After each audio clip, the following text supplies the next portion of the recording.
Podemos começar? Quando a gente começar, você vai começar a transmitir também, né? E gravar. Tá. Já está transmitindo? Ah, pronto. Então. Boa noite a todos. Agradeço a todos que vieram aqui presencialmente e temos também uma audiência pelo Zoom, além de pessoas que devem depois assistir gravado, né? Essa é uma oportunidade imensa de ter aqui com a gente o Ian. Eu vou só falar algo em português ainda no começo. Aqueles que nos assistem, né, e que têm interesse no curso de especialização em Direito Tributário Internacional, nós estamos aqui no mês de novembro e ainda no final de dezembro terminando essa turma, né? É um curso bastante longo, é um curso equivalente a fazer um LLM em tributação internacional no exterior. E nós já estamos com vagas abertas para a próxima edição do curso, que acontece durante todo o ano de 2026, começando em fevereiro e terminando em dezembro. Aqueles interessados no curso podem procurar maiores informações no site do IBDT. A gente deve divulgar o calendário com os detalhes das datas das aulas. Ao longo desta semana já vai ficar disponível no site também. Quem tiver interesse, procure a secretaria. And without further ado, I would like to thank again my friend, Professor Ian de Ruda, for the kind visitation to Brazil in this year. We hope you can find time to come every other year, if you will, and if you can. For us, it's a great honor to welcome you back in Brazil. Professor Ian de Ruda has been coming to Brazil multiple times and has been a great enthusiast of the IBDT project and the project of having, courses, specialized courses in international taxation from scratch. A great friend of IBDT in many instances, and one of the most recognized experts in the world in international taxation. So for us, it's a great honor to have you here, Professor Ian de Ruda. I know we always give you a hard time, coming up with these new topics that make you have to, organize yourself, organize your thoughts. Today, we're going to see great presentation with details on the recent developments of the United Nations Model Convention. There has been a lot going on in the UN side regarding double taxation conventions, whereas on the OECD, this topic has not been evolving so much. You will be amazed to see how many changes have happened in the last years. This also has an impact on Brazilian double tax treaty, because Brazil is also following the UN model in many of its double taxation conventions. So let's see what's coming for the next years. The floor is yours, Professor. Thank you again for joining us. Thank you very much. It's an honor and a pleasure to be back in Brazil. It's a long trip, and I've been traveling all over the world, and it's always the same. When you're halfway, you think, why am I doing this? Am I only halfway? But after that, it goes very fast. So if you know it, you say, okay, that's that feeling. No, it's great to be here. It's a very special city. I got to like it very much. But even having been here many times, each time there's still new things to be seen. So I've been asked to do 3 presentations. Today we will talk about the UN model. And as was mentioned, there were many, many changes in the UN model over the last few years.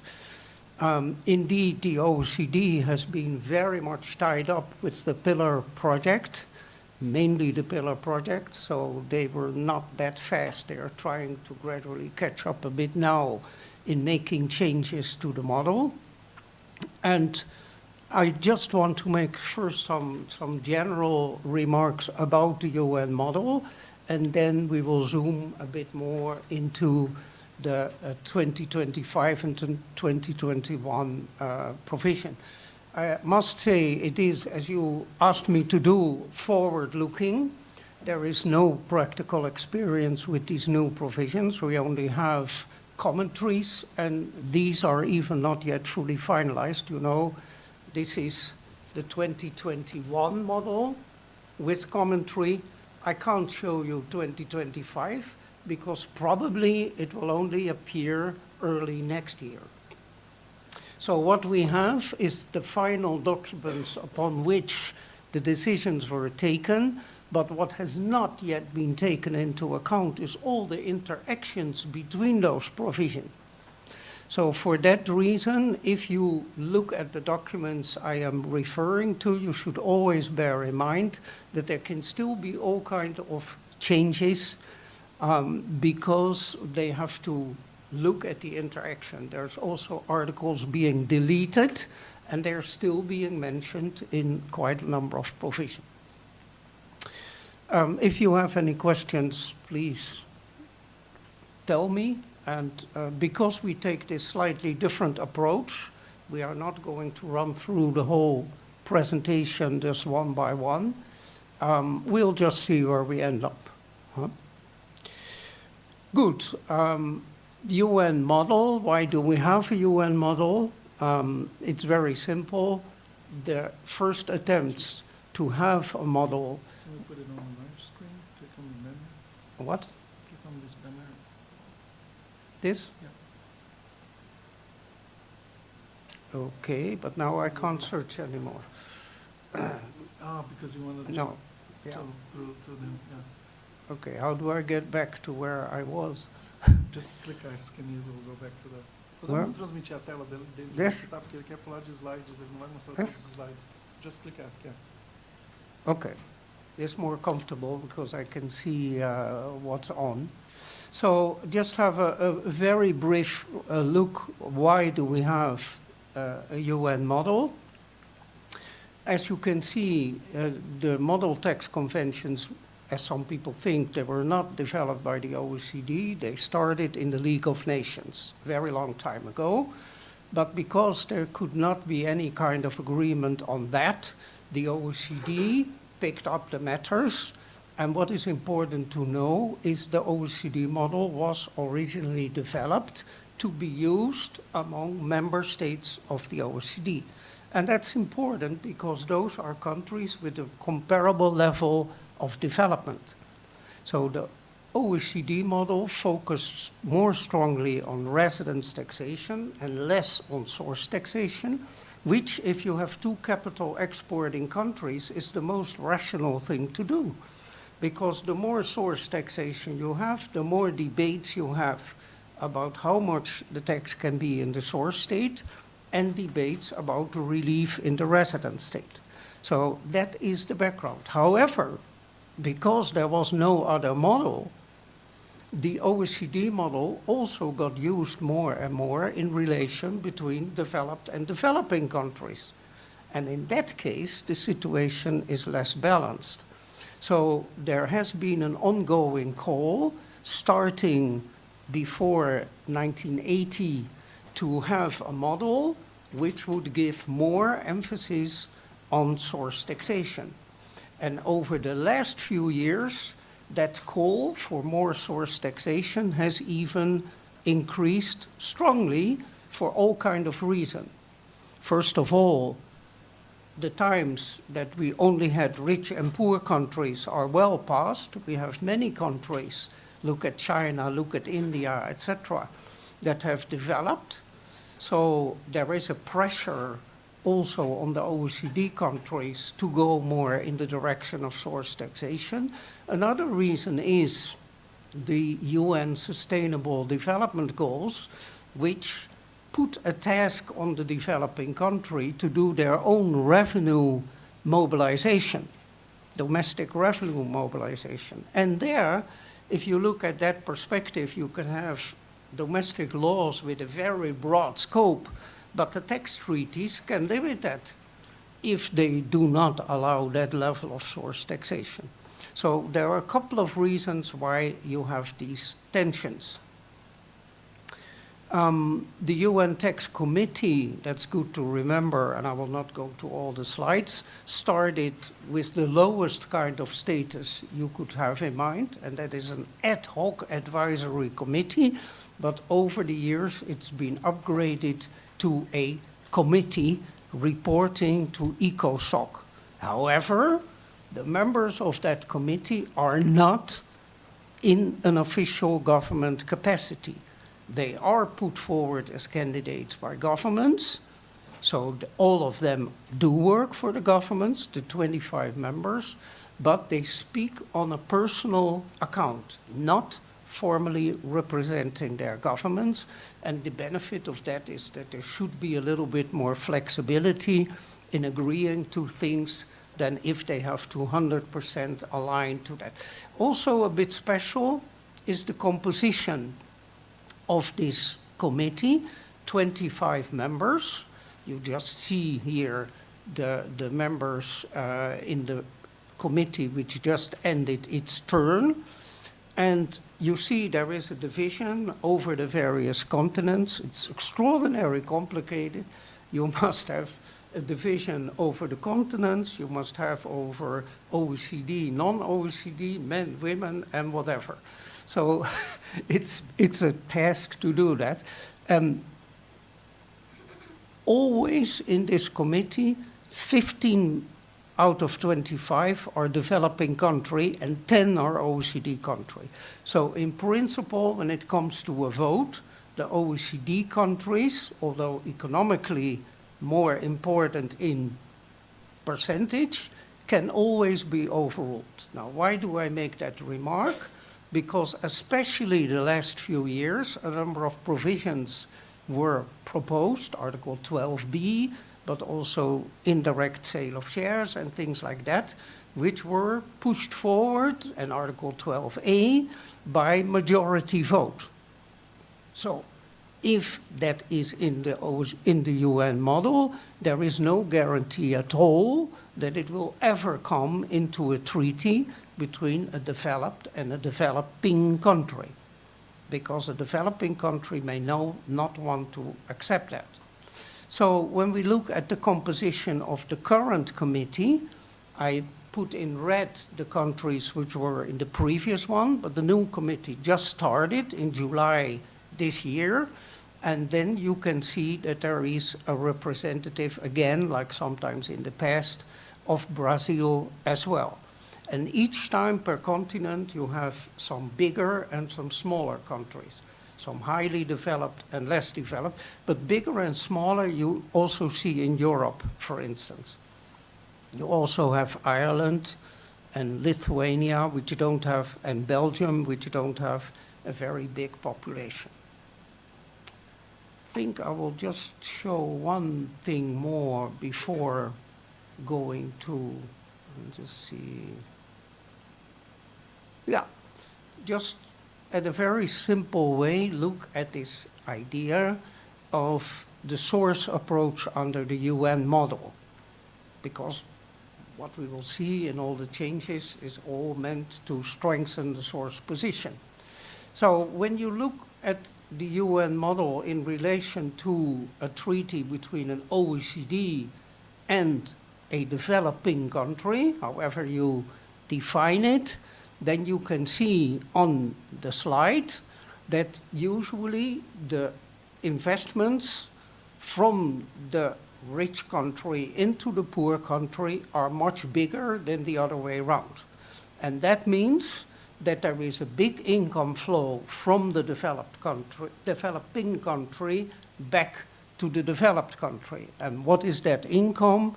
It's profit of PEs, it's dividend, interest, royalty, but it may also be service income. There's more provision of services generally from rich country into poor. But there are already exceptions. What about India? India is very strong on IT services. So when I call a help desk, then many times the person speaking has a very typical Indian accent. So even a lot of European and American companies have support of IT services from India, for example. So it becomes more and more difficult to be very specific that this is always the case in the pictures. Now, just to look at this in a simple way, if you have the source allocation in a tax treaty, and most of the income comes from the developing country, it is clear that the treaty only limits in a very limited way. So it's more beneficial for the developing country because it can tax according to its broad domestic law, and the treaty does not limit that too much. That's why you see the big green pile of money. On the left side, the OECD country, if it is agreed in the treaty, must give relief of double taxation. So they must either exempt that income, then they don't get any tax on it, or provide a credit. So for them, the allocation to the source state costs more money. And this is not balanced by investment the other way around, because that stream is much smaller. So in the reverse situation, the OECD country is the source country, but you see it's only a limited amount. So you don't need to be able to calculate a big pile of money and you lose a little bit, then the big pile is more favorable. Now, why is this treacherous? Why doesn't this reflect the reality? This big green pile is only there if the domestic legislation allows to exercise and to effectively tax that. Secondly, it's not only enough to have the proper legislation, you must have an administration that is not asleep and that is actually collecting the money which is allowed to be taxed under domestic law and allowed under the treaty. On the other side, on the OECD side, it looks like a very big sacrifice, but without a treaty, many countries have unilateral measures to relieve double taxation. So without a treaty, one would already give credit or exemption in a number of circumstances. So that's what we need to bear in mind, that it's sometimes too easily assumed that if a treaty allocates more, that, for instance, the developing country has all the benefits and the developed country does not. Good. Are there any questions about this general introduction? Then I will skip very quickly the huge model update in 2017. Why? Because there were very, very many changes, but they were all related to the BEPS measures, and most of them. And these were implemented almost identically in the OECD and the UN model. So there, the UN model doesn't stand out. However, the UN model did introduce at that moment, 2017, some provisions which are not in the OECD model, and very important one, we'll come back to that, like Article 12A, giving a source taxing right on payments for services, even though the service provider has no permanent establishment in the source state. So that is one which I wanted to mention because we're going to talk more about services. The amendments in 2021. There are two major amendments, and we will come back to those a bit later. That is Article 12A, payments for automated digital services. This is extraordinarily contentious because you might see this as a competition with Pillar 1. And even the countries, you know, who supported 12B, many of them are also in the inclusive framework. So in theory, they have agreed to Pillar 1, but nothing has happened, as you know, because one of the most important needed for Pillar 1 is the US, and Biden administration supported the development of Pillar 1, but Trump has completely withdrawn from that idea. So that's why 12B, as far as I know, has not yet been included in any treaties. But at some stage, I wrote a whole article about it, if Pillar 1 would really fail, perhaps in a slightly different way, 12b could still play a role. The other one, very important, is the expansion of source taxing right for capital gains for certain rights, and even more for indirect sale of shares and assets. That's complicated. I hope to be able to deal with that too. There are a lot of other, as you can see, smaller amendments. I will not deal with them. Partly they are catching up with the OECD model, and partly they are not really terribly complicated, etc. So it's better not to spend our time on that. And then we are approaching what is important and what will be published, hopefully early next year, in the 2025 model. My neighbor told you that I try to organize my mind. I try to do that. It looks like this, so don't expect too much of it. And for certainly, I will need to put on my other glasses now to be able to read my own hieroglyphs. Huh? But so what we are going to do, we are going to those last documents, because that's the only source we currently have. And now we're going to see how it works, whether it works as we plan to do. And then I have to abir the link. Yeah, I think it is. Good. So here we have it. And in your slides, you can always find it back because I put it in the slides. So what is this? This is a new provision on the taxation of the extractive industries. Sometimes I put a question to you, just not to be talking myself all the time, and if you have a quick answer, please give it. If you don't have, I will just continue. So is it something brand new? This idea about having a special provision for extractives? Yes or no? Okay, nobody buys? Done. No, it's not new. In the commentary of the OECD model and the commentary of the UN model, it was already recognized that countries may want to have special provisions. Actually, there were even some options mentioned, but only in the commentaries. So in that sense, it's not new. The OECD is working on it now as well. But the UN was much quicker in picking it up because they were not involved directly in making Pillar 1 and 2. So let's have a look at this article. It would be a new Article 5A. Was it completely developed that there was no such thing? No, there was.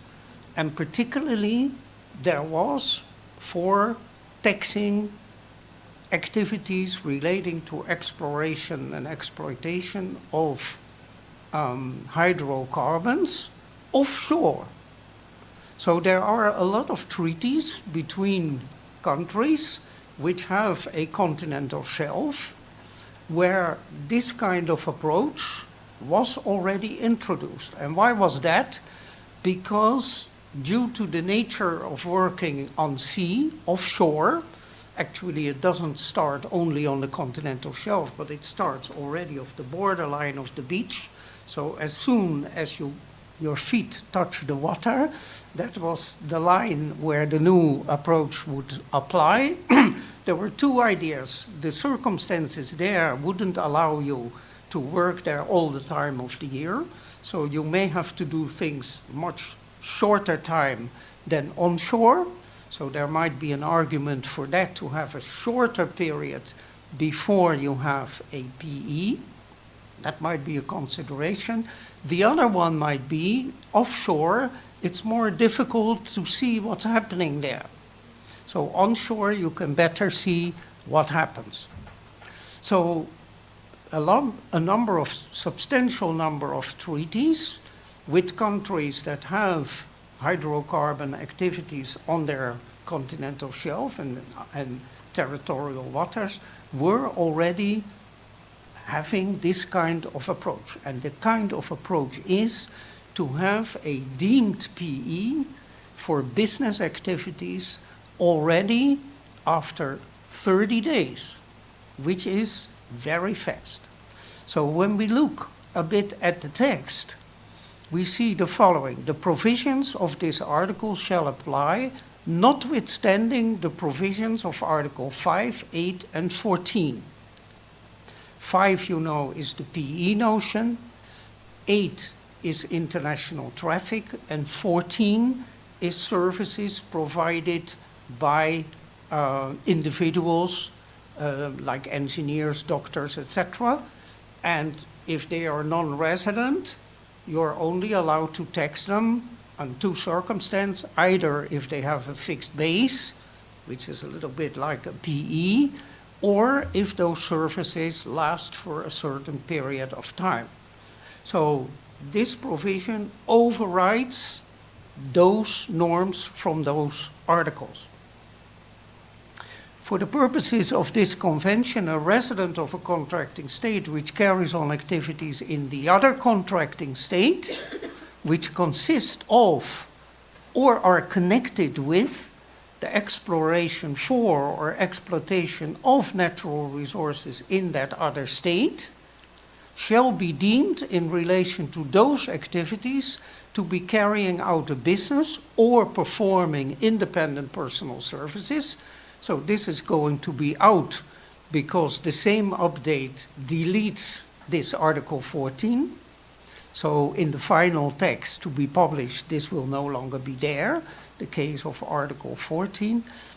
They will be deemed to have a permanent establishment or a fixed base, unless these activities last less than 30 days in a 12-month period. So it's really a very short period. Now, when we look into this wording, we will come to the definition still what exploration or exploitation means.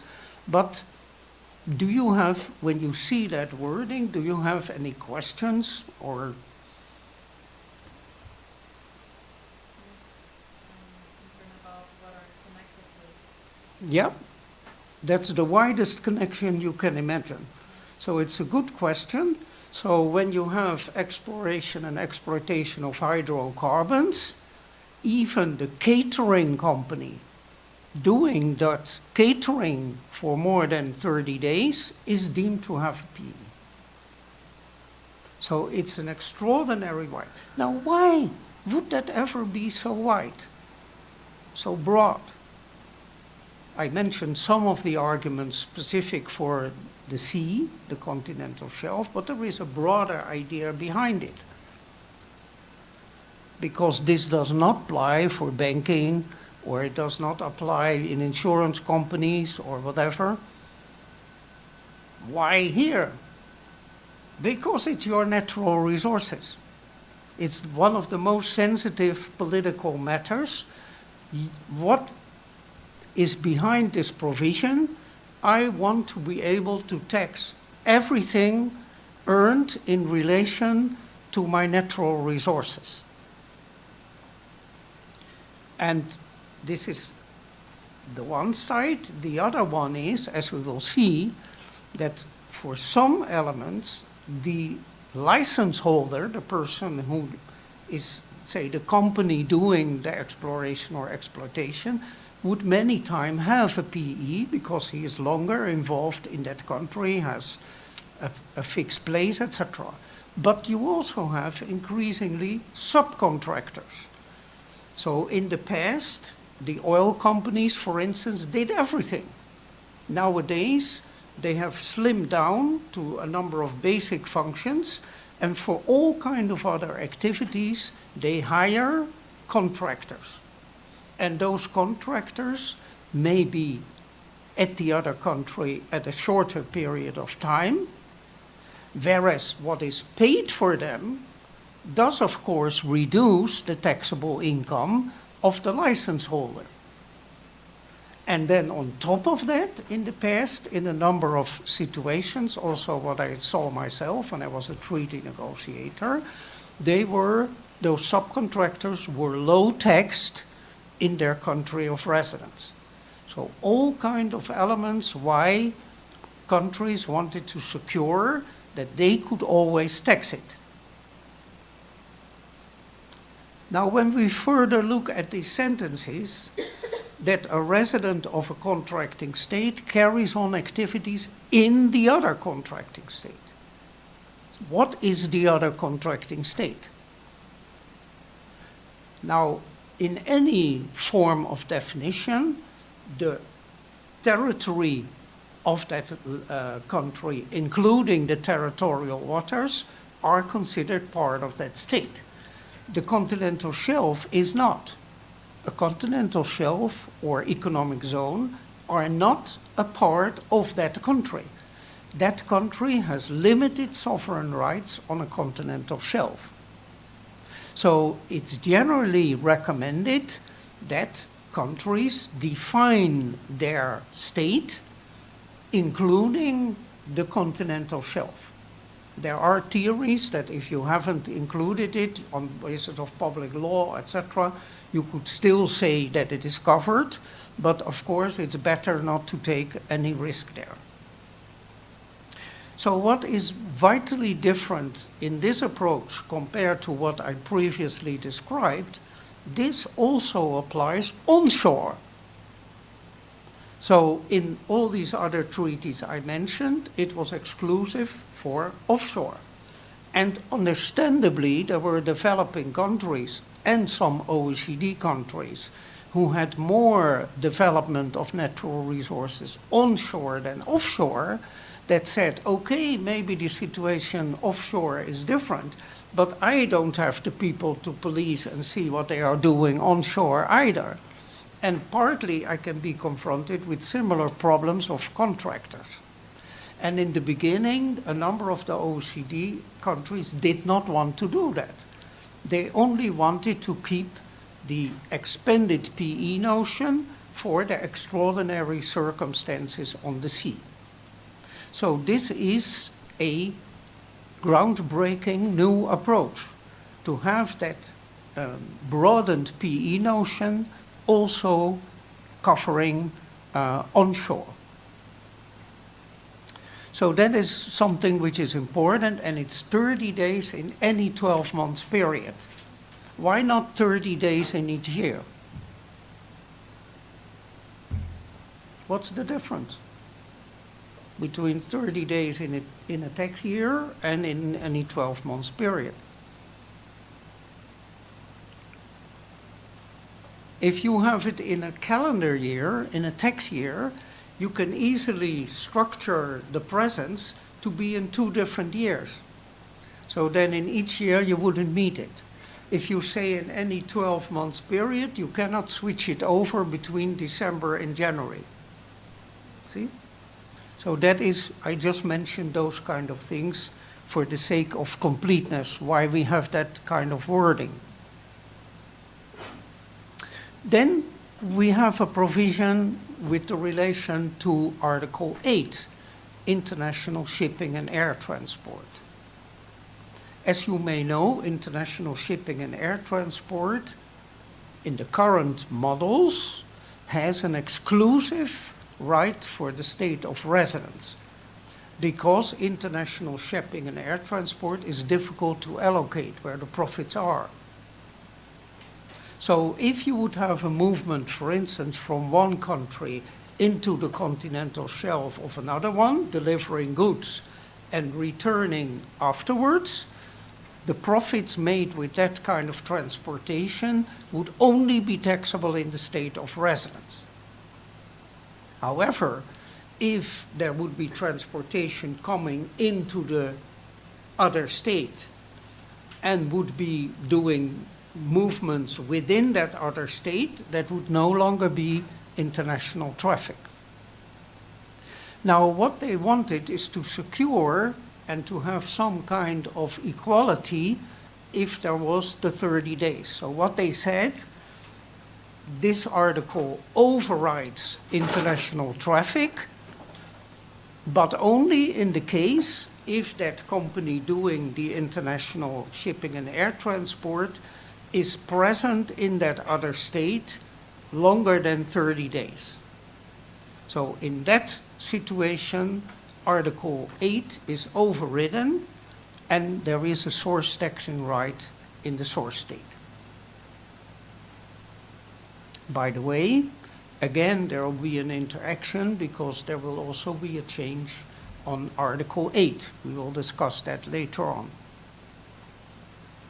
Then in the third paragraph, we see something which is not new in the sense that this was already in these offshore provisions. That is an anti-splitting provision. So if I would be a subcontractor and I would work 40 days, I would become liable to tax in that other country. If I am a member of a group, I could say, listen, I do 25 days and you do the remaining 15 days. Two different legal entities, member of the same group. So that would, of course, be a little bit too easy. So what this provision does, it says if you are closely associated enterprises and at different moment in time you are doing the same kind of activities, then we add the time spent by the second one to the first one. And if you start looking at the tax obligations of the second one, we take the 15 days and we add the 25. So what does that mean? That if you split up like that and you fall under this provision, each of those two non-resident companies will have a PE. Now you would say, okay, but I tax the one on all these days and the other one. No, that's not how it works. So for having the tax liability in the source state, you have to look at the count of the days, but of course that PE will only be taxed on the profits made by the activities carried out by that company. So maybe I'm redundantly explaining things, but a lot of people sometimes have a strange idea how this works. And that's why I wanted to be clear on that. So that is for the people who are familiar with this offshore provision, nothing special. Only now it also applies, as I said, onshore. Any questions about that? Yeah. Yes, please. Do you know why they have chose the closely related enterprises? Because it could be associated enterprises. Right? Yeah, associated enterprises is one of the vaguest notions. It is used in transfer pricing. That's why you probably make the remark. It is used in transfer pricing, but there are more provisions there where you need this kind of alignment, and they thought this was clearer. It's a bit difficult now to maneuver to that provision, but that provision is easier to understand than associated enterprise, which is a very broad and sometimes vague notion.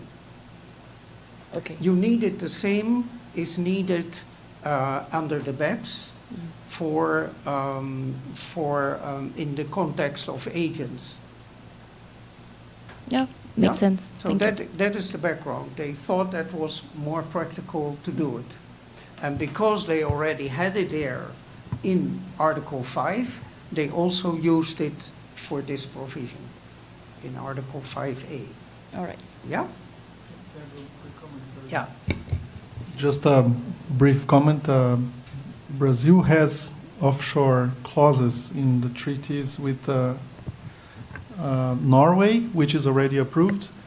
The offshore activities clause is very similar in terms of the topics in comparison with what Jan was posing here. And we also have it with Iceland and the United Kingdom, but those treaties are still running through Congress or somewhere else. There are countries where if another country is not willing to accept this for the offshore, they would not have a treaty. That's a, Yeah, like a Norway. deadlock for Norway negotiations. was a country which mainly existed by fishermen and in the past by Vikings. But I mean, nowadays it's one of the richest countries in the world, and virtually all that income is derived from oil and gas. So they would never want to let something go. Now we come to something which is also, maybe yet one other remark, because again, a lot of people don't realize. There's nothing here in this provision about salaries. But is there any interaction between these things? Is there an interaction between whether or not you have a PE and the taxation of salaries? Article 15. Yes, because if employees work for an employer in another country, they have to work there for 183 days to be allowed to be taxed in the source state, unless they work for a PE of the employer in the other state, and then the salary is also allowed to be taxed in the source state. So if the contractor, as an example, has a PE after 40 days, then also the salaries of the people working for that deemed PE will have their salaries taxed in the source state. So the reason why I mention it, you don't see it. In the offshore provisions in the treaties, usually it is spelled out. But in this case, and actually in that other case too, it is not necessary. So the commentaries clarify that, watch out, the fact that you have a PE does not only apply to the pure profits, but has an impact as well on the taxation of salaries, and for instance, also on capital gains. Now for me, my system, there's no difference between capital gains in a company and business profits, because capital gain are just part of the profits. But in Anglo-Saxon countries, capital gains may be taxed as a separate category of income next to current business profits. And if you look at Article 13, capital gains, there is an entitlement to tax the capital gains, for instance, on selling the assets of a PE. But again, if there is a PE under this clause, the 30 days, then you can also you can also have the capital gain on it, right? So that's a small sidestep. Now we go to the next paragraph. The term natural resources means resources naturally occurring in a contracting state. It's nice, huh? Natural resources, something occurring naturally. So the drafters did a good job. But now, whether non-renewable or renewable, including fish, hydrocarbons, minerals, pearls, real pearls. Did any of the husbands here ever give a chain of pearls to their wife? If so, they are crazy if they were real pearls, because that cost a fortune. But good pearls, and solar power, wind power, hydropower, geothermal power, and similar sources of renewable energy. And this is groundbreaking, because as I told you, in many countries when they had something like this, it was only about hydrocarbons and minerals.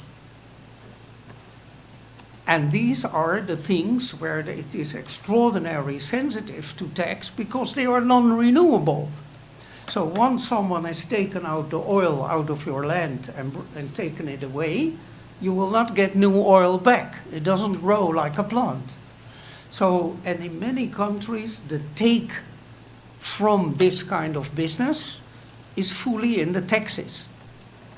So basically, you see countries where on the exploitation of natural resources, there is a kind of super company tax, which does not only levy the low rate we know, but it can go up to 80%. But that was so far, this kind of approach, only applicable on non-renewable. And what they now did, and of course there was a big debate. I was in the extractives group, so I was involved in all these things. I'm not doing as if it was something totally unexpected. It's all been prepared, etc. Is that what you basically want to do is to have a heavy tax regime on location-specific benefits. And the idea was, modern times, we are moving out maybe out of hydrocarbons that will be replaced by things like wind energy, solar energy, etc., to benefit in a heavy tax regime, also in the case of these these renewable energy sources. So that's why they are included, and that is really very special. It also gives more of the same approach between these things. And countries like Norway, etc., they're very much in favor of this because they also realize that in the future they may have less revenue from extracting hydrocarbons, but partly increase maybe in solar, wind, etc. And then you would have to see first that you can't tax it before you, so now they have already got that on board. Of course, I'm sometimes putting difficult questions when I was in this group, so I put a question to you. Is there something which you find missing? Biodiversity. Yeah, biodiversity as well. If you eat enough fish, it will end automatically. If you fish too much. No. What I mean, minerals, they are there. But not explicitly, right? Yeah, but it's any mineral, so it could be anything. It's very broad. But many of these things are relating to energy. Do you miss something there? I think it's missing nuclear one. Yes, exactly. Nuclear energy is missing, and I pointed out at that, and I think it's more just to have the same treatment, but there was a feeling that that was not a location-specific matter. That putting a nuclear plant somewhere, you cannot do everywhere. I don't see you build a nuclear plant here in Ibirapuera Park. That would not be very clever in the middle of a day. So you need, for instance, with some forms of nuclear plants, you need the space, not very well populated. You need water to cool equipment. So there's a couple of circumstances where it is sometimes in practice on a certain spot. But that can apply for other kind of businesses. So I do understand. But what we see is that you follow the whole chain. So it's exploration, exploitation, but we will soon see that it is very broad. And for instance, if I take the analogy of oil and processing and refining oil until you have a product that can generate energy, like solar and wind, etc., if you have plutonium in your own country, in that case, the plutonium, like the oil and the gas, is a natural resource in the country. So why don't you then also apply this in the whole chain? Now, theoretically, it says that it comprises that, but it doesn't say that cannot be added. So in a way, if, of course, the plutonium comes from somewhere else, you don't have this chain starting off in your own country. So I can understand that that is different then. So the next thing which is crucial in this provision is what means exploration for and exploitation of. And then you see that that has an enormous wide definition. The exploration or exploitation of natural resources described in paragraph A, so that's where you see what the natural resources are, including the development, so that's the exploration and things, the production, the processing, transport, storage, or trade. So that is basically the whole chain. And when you read the commentaries, the processing would, for instance, also include refineries.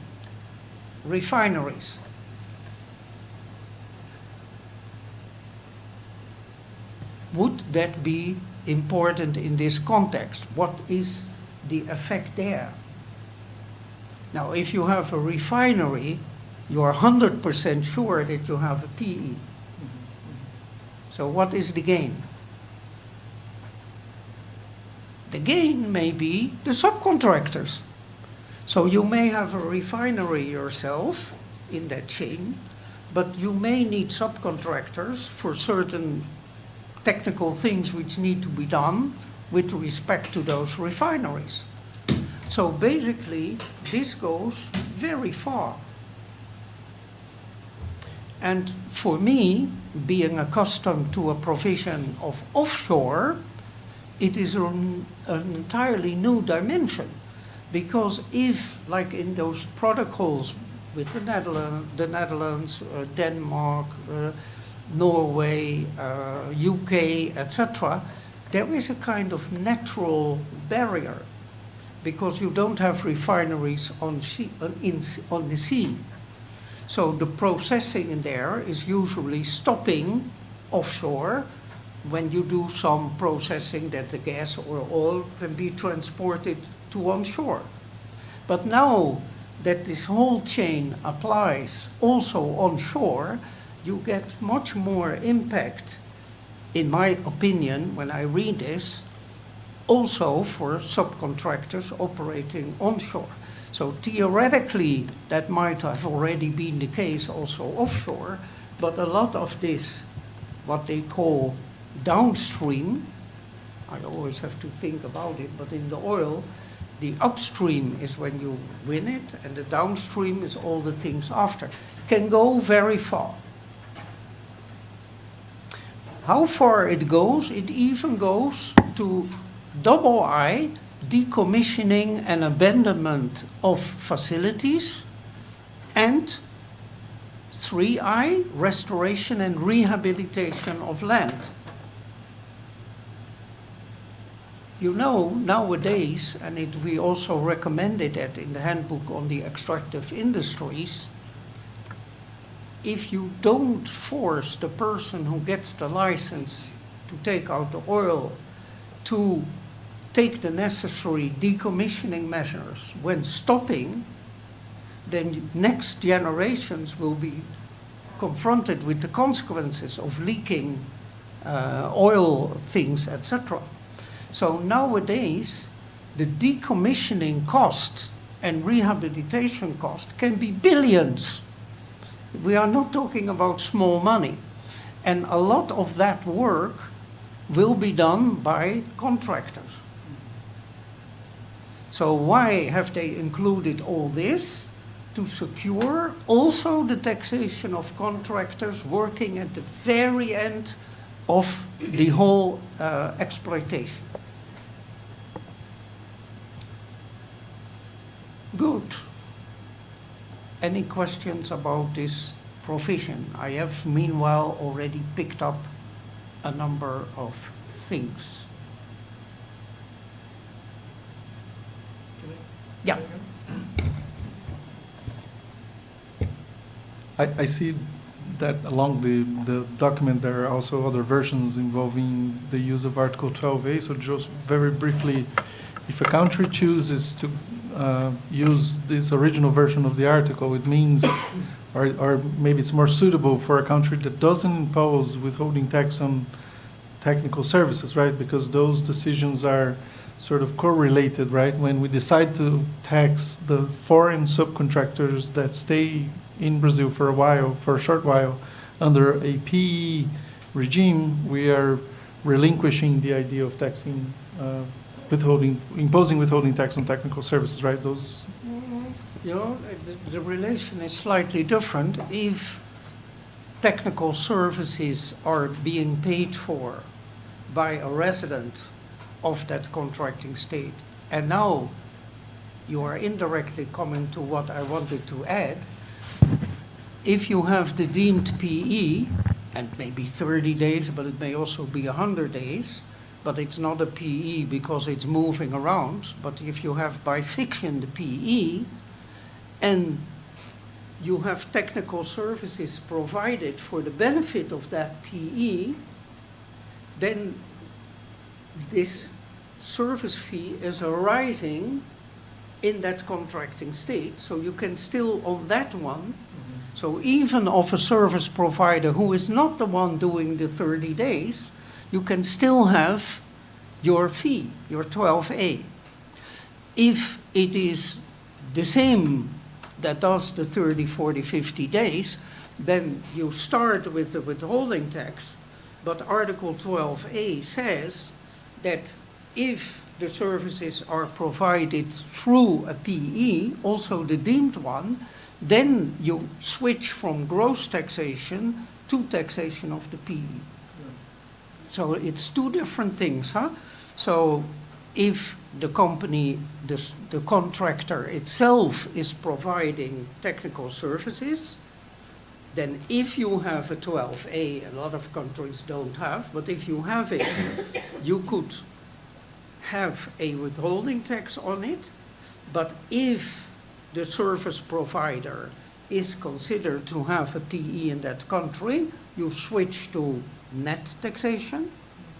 And the second thing is, if the contractor who has the deemed PE himself contracts subcontractors, which happens a lot in that industry, and you charge that fee to the PE, then suddenly under 12A you have technical services arising in that state.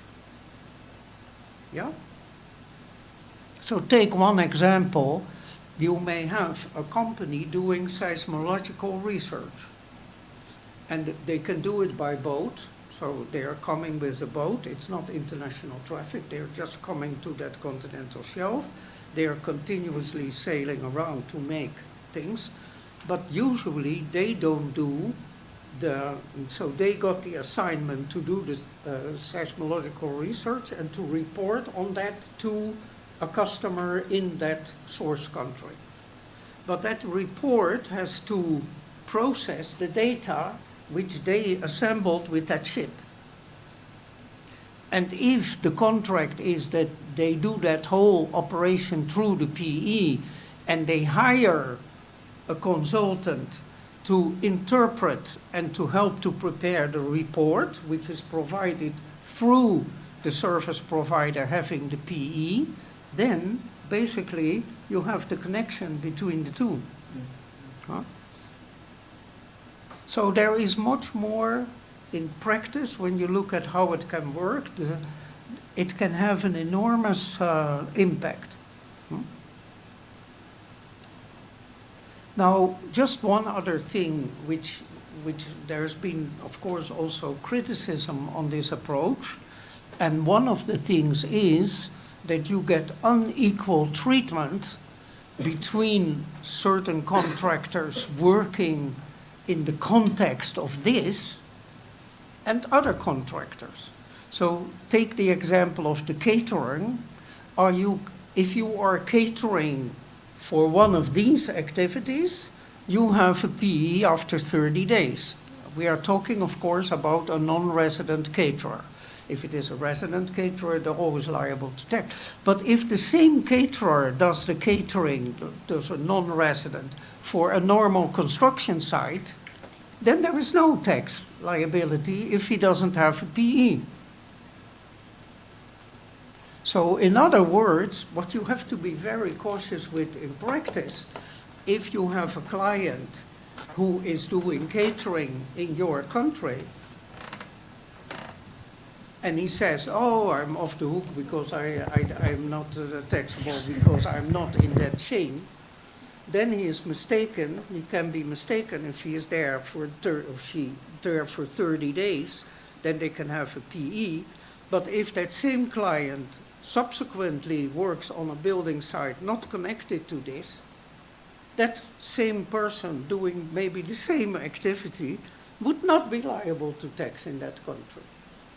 So there are all kind of consequences which have a big impact on the practice, I think. Good. Maybe last remark. So as a source country, you're very happy if there is a PE because you want to tax. The next problem is, of course, always how do you determine the profit of that PE? And in some cases, it's very easy, but in others, it may not be that easy. Huh? Good.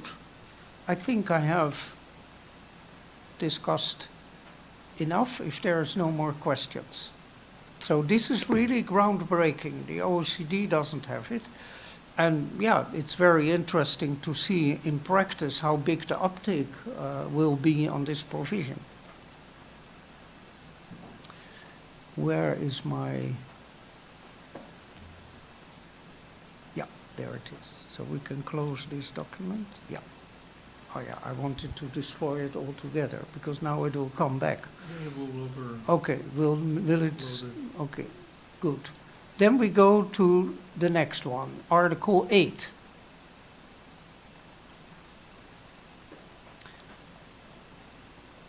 As I told you, in the existing situation, and that makes it difficult to talk about something new if you don't talk about what was there. Profits from international shipping and air transport under the OECD model are only taxable in the state of residence of the shipping or air company. The UN had a different approach.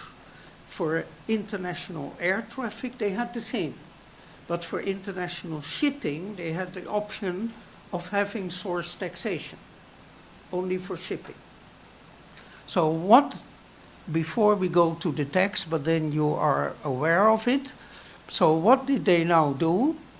They reversed the options, and now they said the first option is always source taxation, both for shipping and international shipping and international air transport, and a new way of determining the profits for the source state. Okay, now let's see whether it overrides this other thing. Let's have a look. Yeah, this is Article 8. Good. So here we see that provision.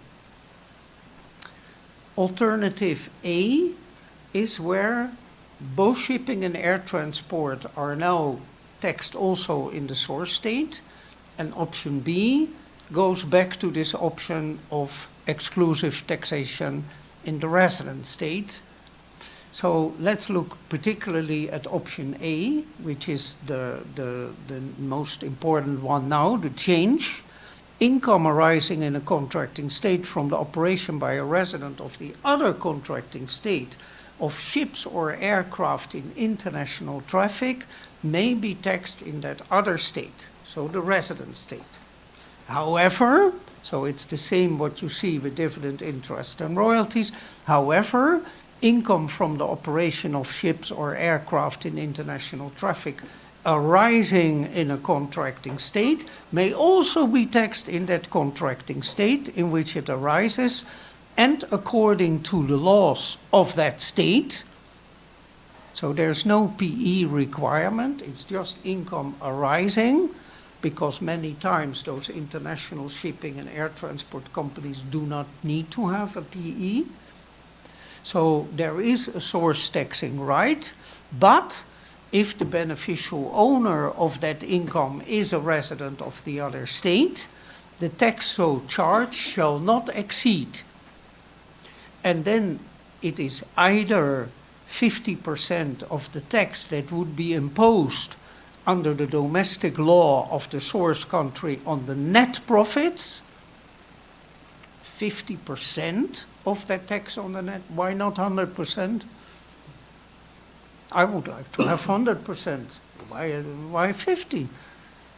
Solomonical division of taxing, right? Because it is difficult to determine the profits, and for sure, certainly when the headquarters is in the other country, all decisions about which job to take and not, and to do the transport.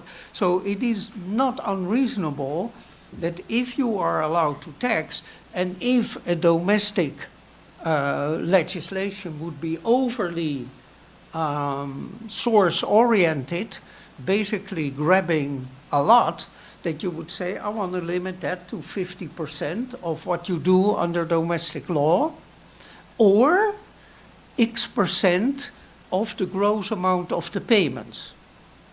So you see countries that do tax a net income, but as I told you, it's very difficult to determine exactly what part of the profits you would allocate. So if you do that, the limit is 50%, or so it may not exceed either of the two limits, and the other one is X% of the gross revenue, which is a bit easier to levy. So that is what they have done. So that is revolutionary. The people from the airline industries were almost exploding, because this had never happened in the history of aviation. Shipping, there was this thing, but aviation, it had never happened, and it was violating non-tax agreements, even arranged for by the UN and IATA, etc., that there should be exclusive taxation in the resident state. Do you, by the way, know why there was a difference between shipping and airline? Because theoretically, they can both have the same problem of how to determine the profits. Shipping is more important for cargo transportation? It had to do with the fact that even developing countries many times do have an airline, but not a shipping company. So basically there was an idea, also why it was acceptable for a lot of developing countries in the past. I cannot touch the foreign airline, but they are not allowed to touch my airline. There was in practice more balance between the two than in the case of shipping. In the case of shipping, you had countries with an enormous fleet, and you had developing countries which hardly had. They had a few fisher boats in the territorial waters, but not big container ships sailing to and fro. So for that reason, in the past, and under the pressure of countries like Philippines and Japan, etc., that have a lot of reliance on sea transport, this was already different. But now, so it is a major, big change. Any questions about that?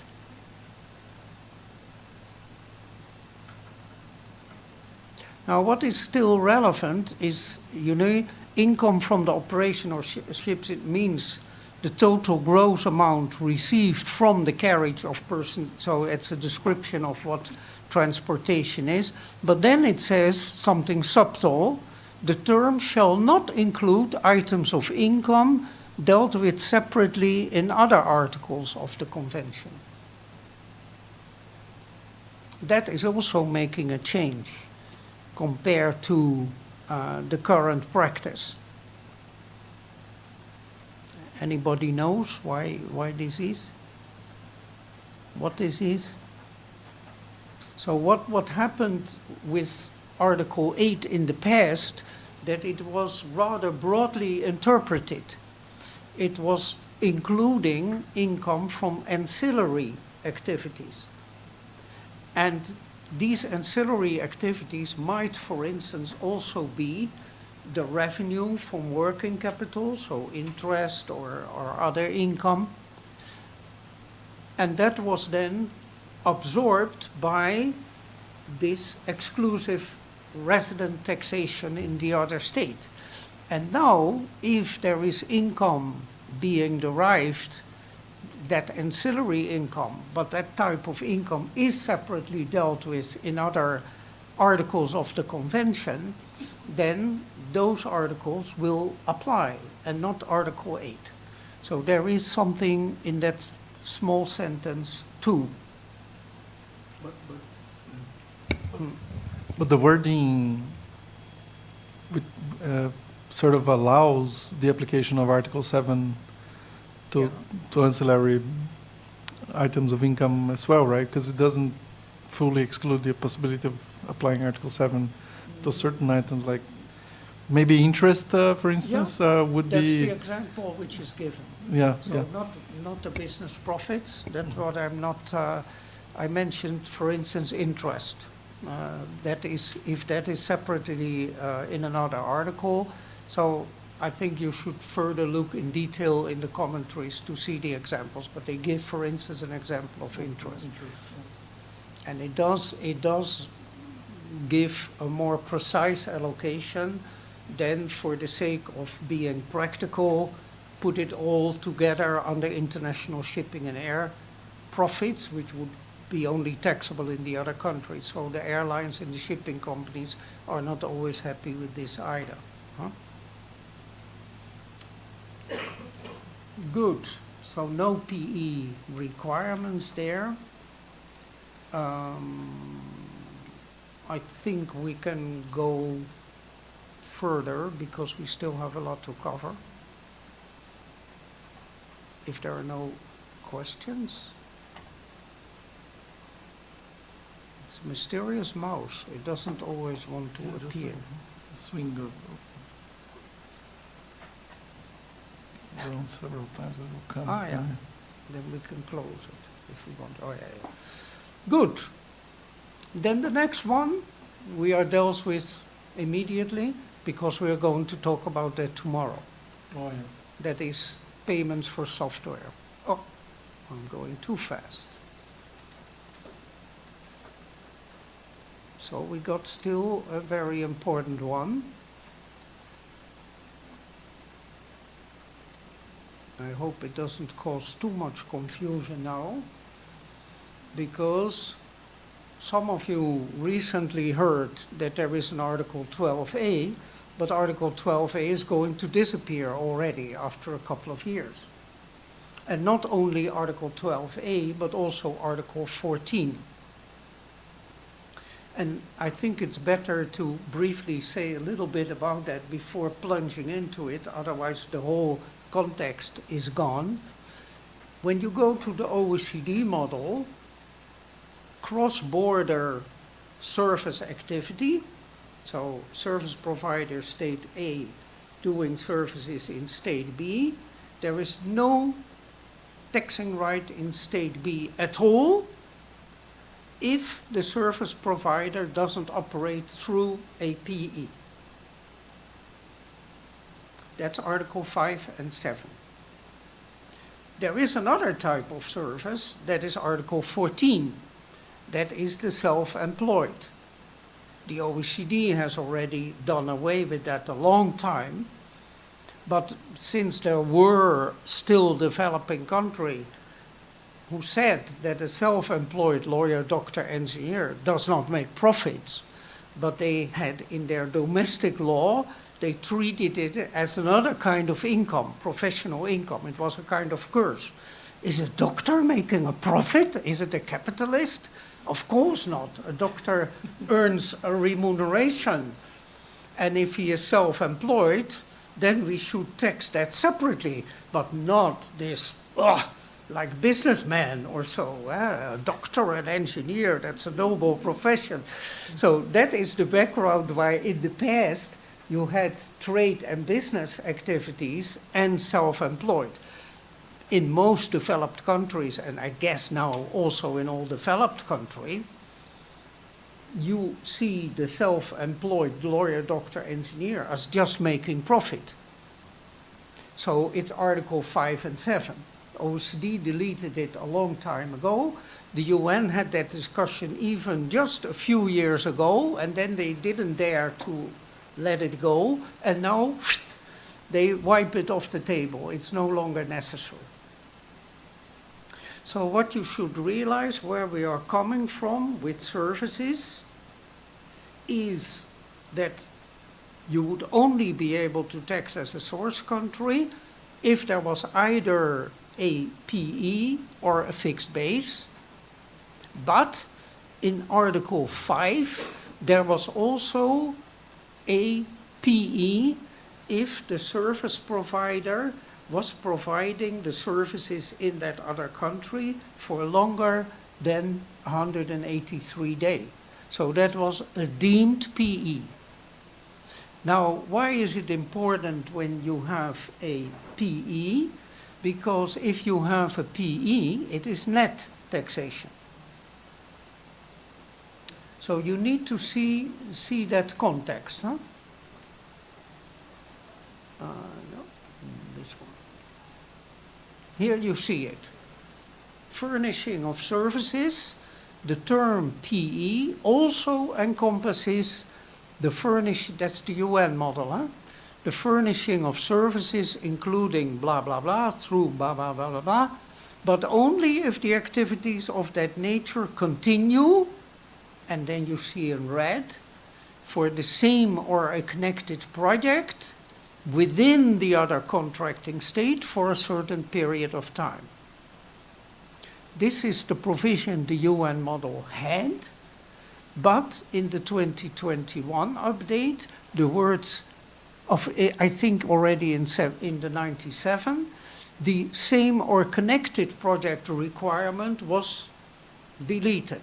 So if you have a treaty which still has this word, the same or connected, there is an application problem because you can only add service provision together if that service provider works on the same project. So by deleting those words, if you have a treaty without those words, there is already more source taxation because it doesn't then matter for the service provider for which project, as long as he carries out activities in that other state for that period. So what you should remember, what it says, to furnish services within a contracting state. So this is only relevant in the case of physical performance of services. And the same applies for this Article 14, and that's why I want to have it this way, because now I can do this faster than if I have to run through all these slides. This is what the independent personal services was. You are only allowed to tax in the source state if it is a fixed base, which is comparable in a way to a PE, or if the stay, the physical presence of the service provider, the independent service provider in the other state, amounts to 183 days. So that's where we come from. No taxation in the source state unless there is a physical presence through a PE or a fixed base or the deeming provision that you do it there for a long time. So what was the groundbreaking change of Article 12A? The groundbreaking change of Article 12A was to have a withholding tax on fees for technical services arising in a state, even if there was no physical presence in that other state.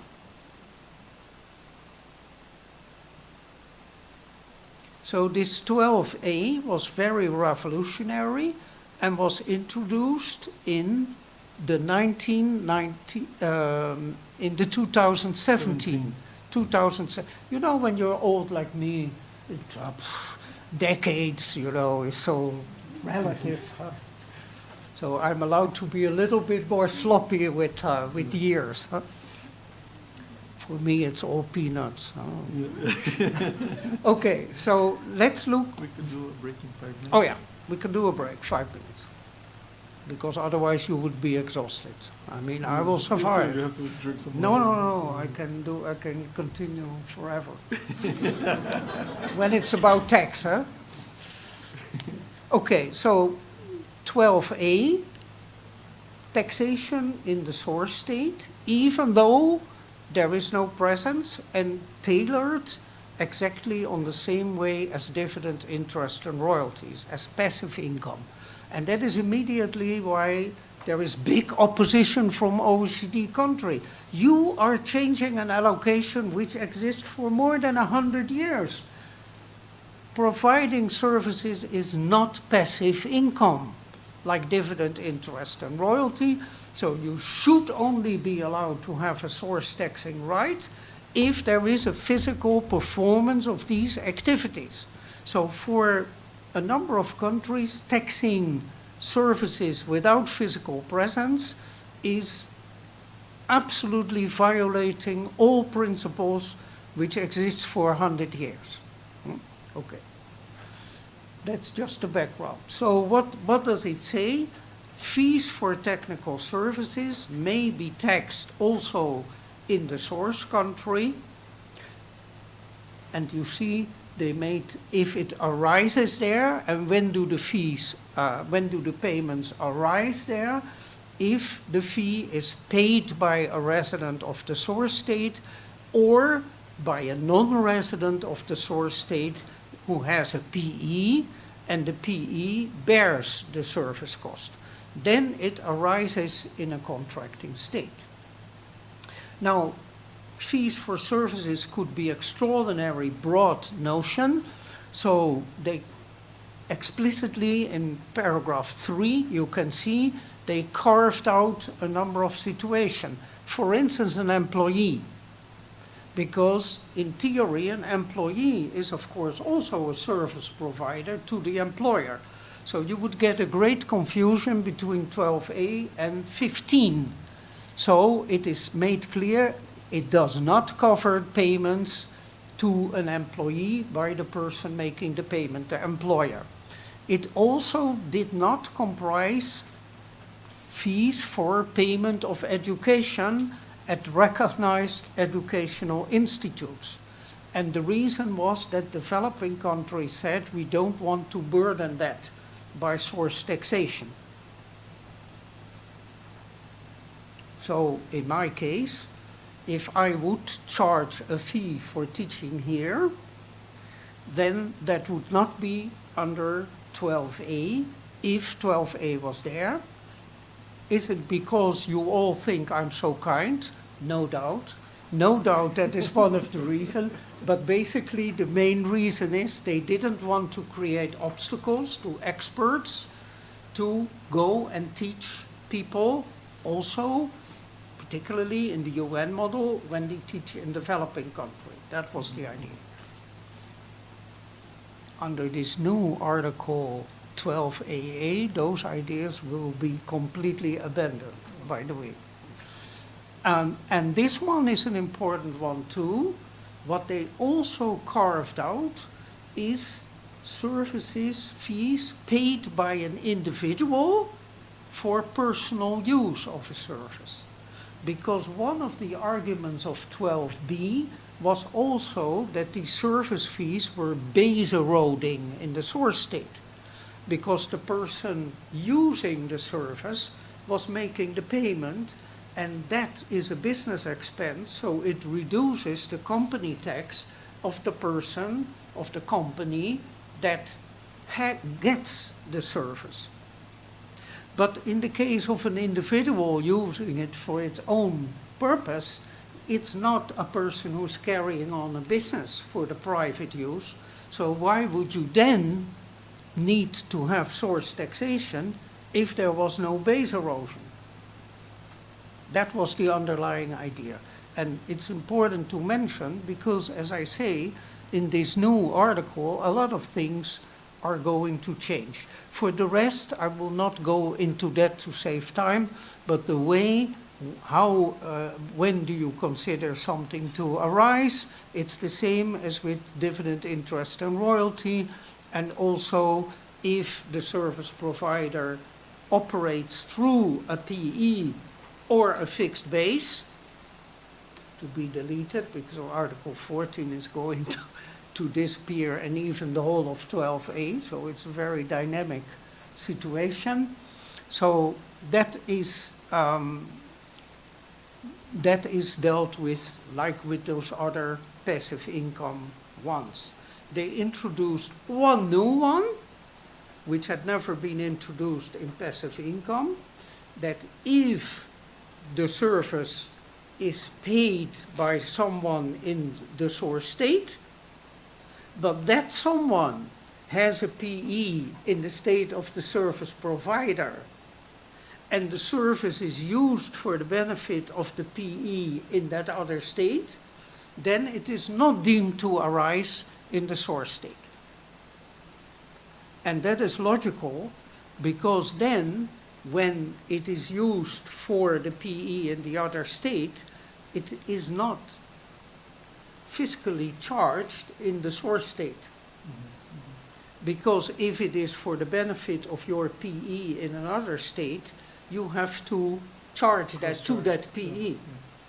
So again, there is then no base erosion in the source state. You want to make a stop here? Yeah, let's make a 10 minutes break. Yeah. Otherwise, students won't survive. Stop the Good.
useful thing, huh? Okay, ladies and gentlemen, we are continuing with services, and as I told you before, talking about the latest development, Article 12AA, we need to first understand where we come from.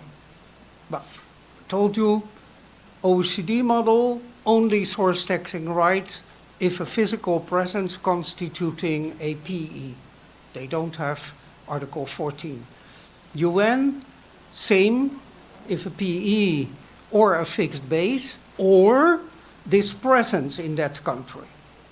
So what was lacking is the case where there is no PE, and that's what we just saw is Article 12A. Now, 12A sounds very broad, but it isn't. If you look at the commentaries, fees for technical services is interpreted in a rather narrow way. So it only relates to very tailor-made services for the client. If it is a little bit more standard kind of service, it would not be considered a technical service, at least when you follow the UN commentary. So you can see a number of things in the text of that provision, but the real limitation is to be found in the commentaries. So only fees for technical service being services that require tailored services to the client. And of course, if the service provider carries out activities in that country through a PE, then there is net taxation and any withholding tax levied can be credited against. Okay, the world is even more complicated because as we already mentioned a bit earlier on, the UN also created an article called, and I will let the rest of 12A go, an Article 12B. Can I interrupt you right Yes, there? for sure. Can we say, Jan, that Article 12A only involves human-based activities, like service provided by a human being to another? Yeah. And that is actually becoming clear, basically only after 12B. Yeah. But it required tailored services. And tailored services always involve human intervention. Until our whole subsistence is taken over by AI, which I hope will not be entirely the case. And if it is so, that there will still be a human being to make clear that AI is not doing ridiculous, nonsensical things. So that's why trainings will still remain important, despite the enormous added value, and I'm not cynical, despite the enormous added value of AI, of course, crucial in this whole area is that there will still always be people to monitor that what comes out of that is also a reality. I can tell you stories about that, but I won't do that now, because I tested this, of course, this chat GPT, and I came to astonishing conclusions. And if you don't have a critical mind, if you haven't learned how to think about itself, that's why then people accept fake news. Because they cannot distinguish the outcome which is realistic or which is just something constructed by the AI mind. Okay, we are drifting a little bit away, but this is also a form of service. So 12B is about automated digital services. So these don't require specific human intervention, which is inevitably the case with 12A. So these are automatized things where you have no intervention of people. You have it at the beginning when these systems are being developed. But once that software or that services and things are ready, then you don't need human intervention anymore. So I need, for instance, an insurance. In the past, I would have to call someone, talk to a person. No, now I get an answering machine. What do you want from us? An insurance. What kind of insurance? That kind of insurance. Do you live in a house, rented or no? Okay, I will stop it. But that's how it works. So you have to answer a number of questions and you automatically get your policy if it is standardized. Right? Now, so how did they define automated services? The UN wanted to make a quick result here because it was by the end of the term of the previous committee in 2021. So they wanted to have this as an opportunity to tax the digitalized economy, and they borrowed as much as elements which were already there. So what did they borrow? What are automated digital services? And they took that from the first blueprints from the OECD for Pillar 1. Because originally Pillar 1 was only targeting automated digital services until Biden said this is unacceptable for us, and more people agreed the digitalized economy is not only with the big tech companies, but it's entering in all fields. So then they changed from automated digital services in Pillar 1 to the excess profits or the super profits of whatever kind of company, right? So they use that, for that reason alone, for the Americans, this is something they can difficult digest, because they think that targeting that kind of business specifically is discriminatory. And they are willing to give you 100% tariffs if you think differently about these matters. So the US is absolutely against digital service taxes, and basically, now I'm telling it a little bit short, but basically 12A is a kind of codified digital service tax within the direct tax system and within the treaties. So the problem of the digital services, they are deliberately created as a kind of turnover tax, regulated outside the direct taxes to avoid it being forbidden under the tax treaties. So 12B put it back in the tax treaties, but then of course there are also limitations. So you can only tax up to a certain level, and they only targeted automated digital services, which I say is not popular for some. And therefore, some people also say that if you drop Pillar 1 and you take only 12B, you will have less source taxation of the digitalized economy than under Pillar 1. Now, that is difficult to say because it depends on how the allocation of the super profits is.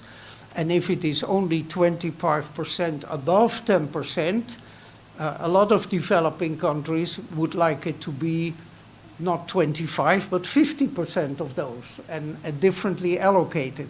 So it's difficult to compare the two.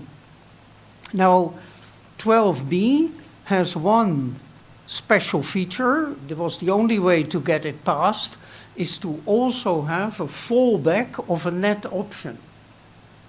And the reason why this came about is that very many of those tech companies, certainly all the startups, are sometimes loss-making for 10 years or 15 years.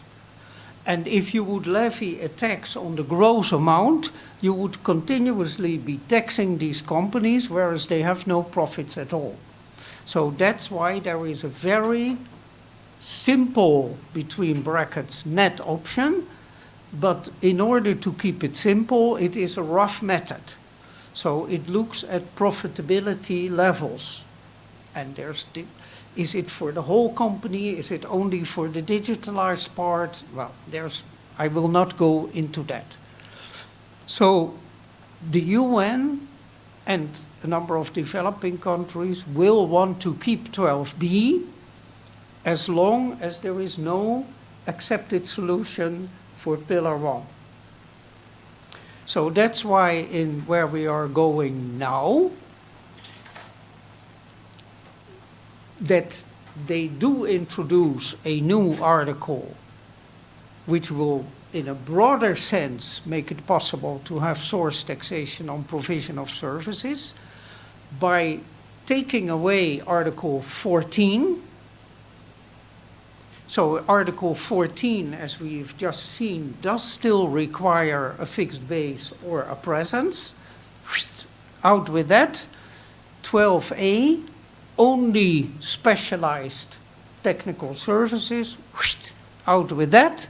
And we replace it by one big thing, but we do not include in that new thing this 12b. I think both because it is, of course, a very specific automated digital service, but as long as this this Pillar 1 is hanging as an option in the sky, it will be very difficult to, I think, for developing country to drop this. And that's what I also said.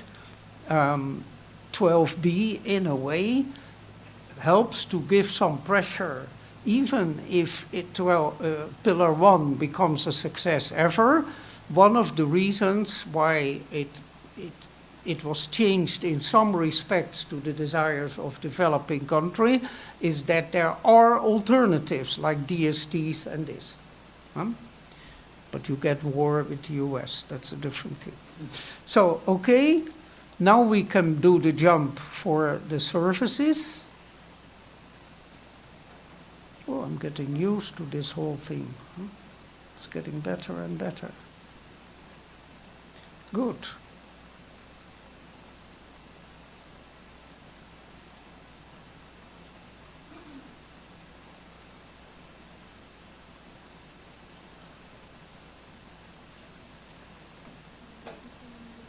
Good.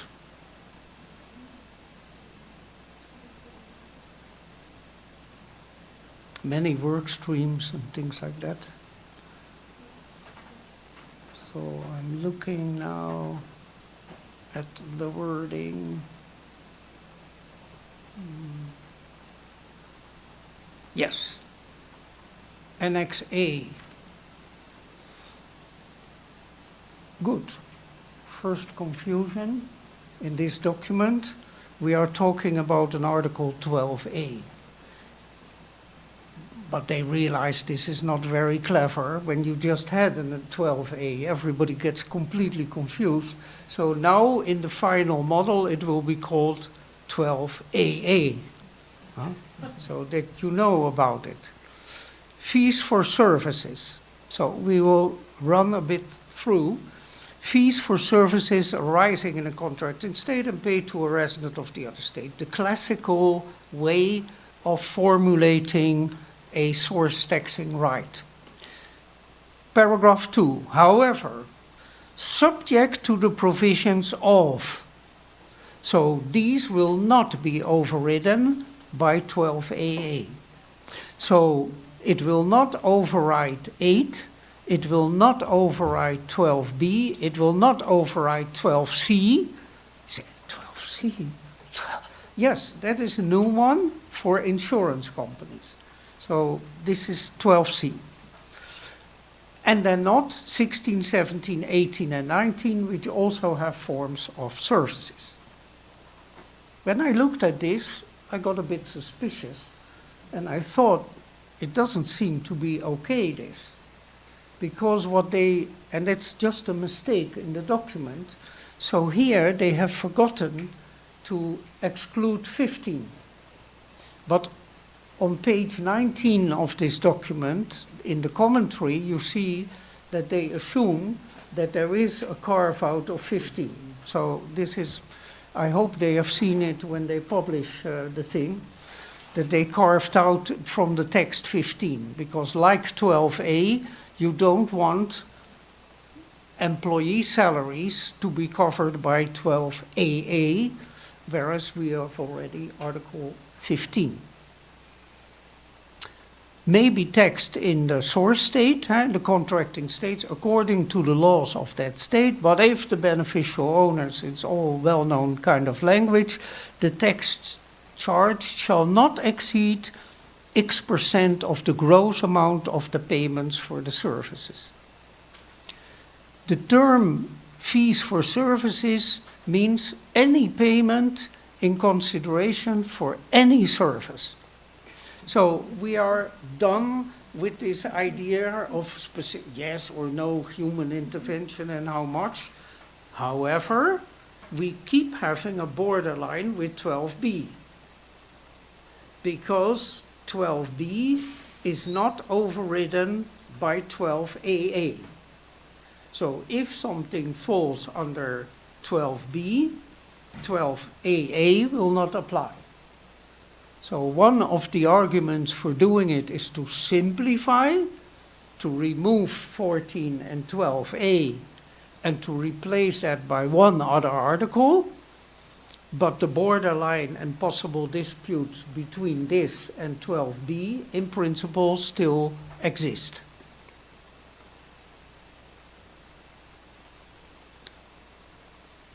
So when we see this, and we will look at the other things, but most of them are rather standardized, like for the passive income, what is the major difference between this and what we had so far? The major difference is that, except for the carve-out cases, that there can be a tax on cross-border payment of services, even though there is no presence at all, except when there is no presence because it's automated digital services, because then it's 12b. So what was first presented strongly as a simplification basically also means a substantial, again, increase of source taxing rights. Because under 5.3b and 14, and that's why we first looked at them, you need to have a physical presence. Now 14 will be gone, but 5.3b remains there. So what it means is that if you cross that threshold of the PE in 5.3b, you will switch from the gross taxation to the net taxation of the 5.3b PE. So 5.3b still remains relevant to decide whether you will it's the end of the story, 12AA, or if the service provider also has a physical presence during either through a PE or through this permanent, this presence longer than a certain time, then you would still go back to net taxation.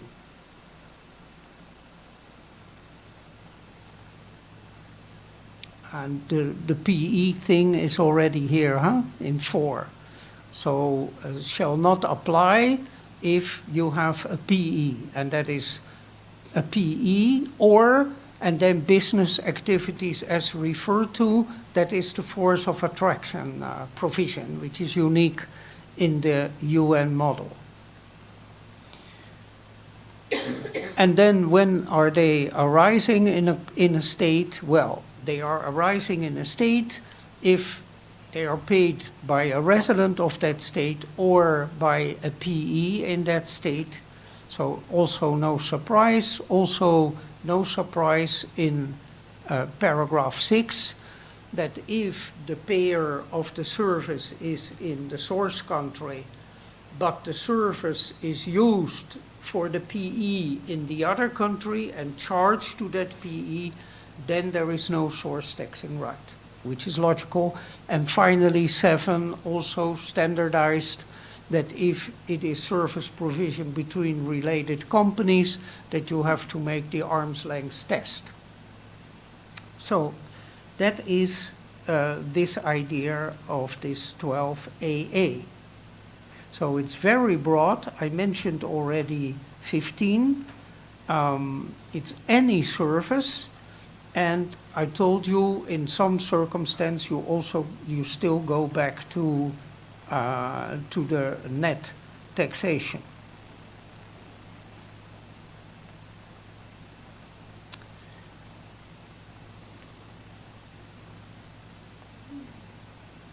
Now, what are still the problems in this provision? And that is showing clearly that there was a broader thought, not just to simplify, because, for instance, in Article 12A, and that's why I had to first talk about 12A, there was a carve-out for services for the personal use. This article doesn't have that carve-out. So what does that mean? That if I, in an individual capacity, get a service from abroad to me, that I would have to withhold withholding tax if I would know that I am falling under 12A and not under anything else. So that would challenge the abilities of an individual. So that is one of the criticisms and one of the problems, that there is no carve-out for that. Of course, it's always possible, and many times, and you find it here also in the commentaries, that they say if this is unacceptable for countries when negotiating, they can put the carve-out in. Another thing which was a carve-out in 12A is this teaching to an official educational institute.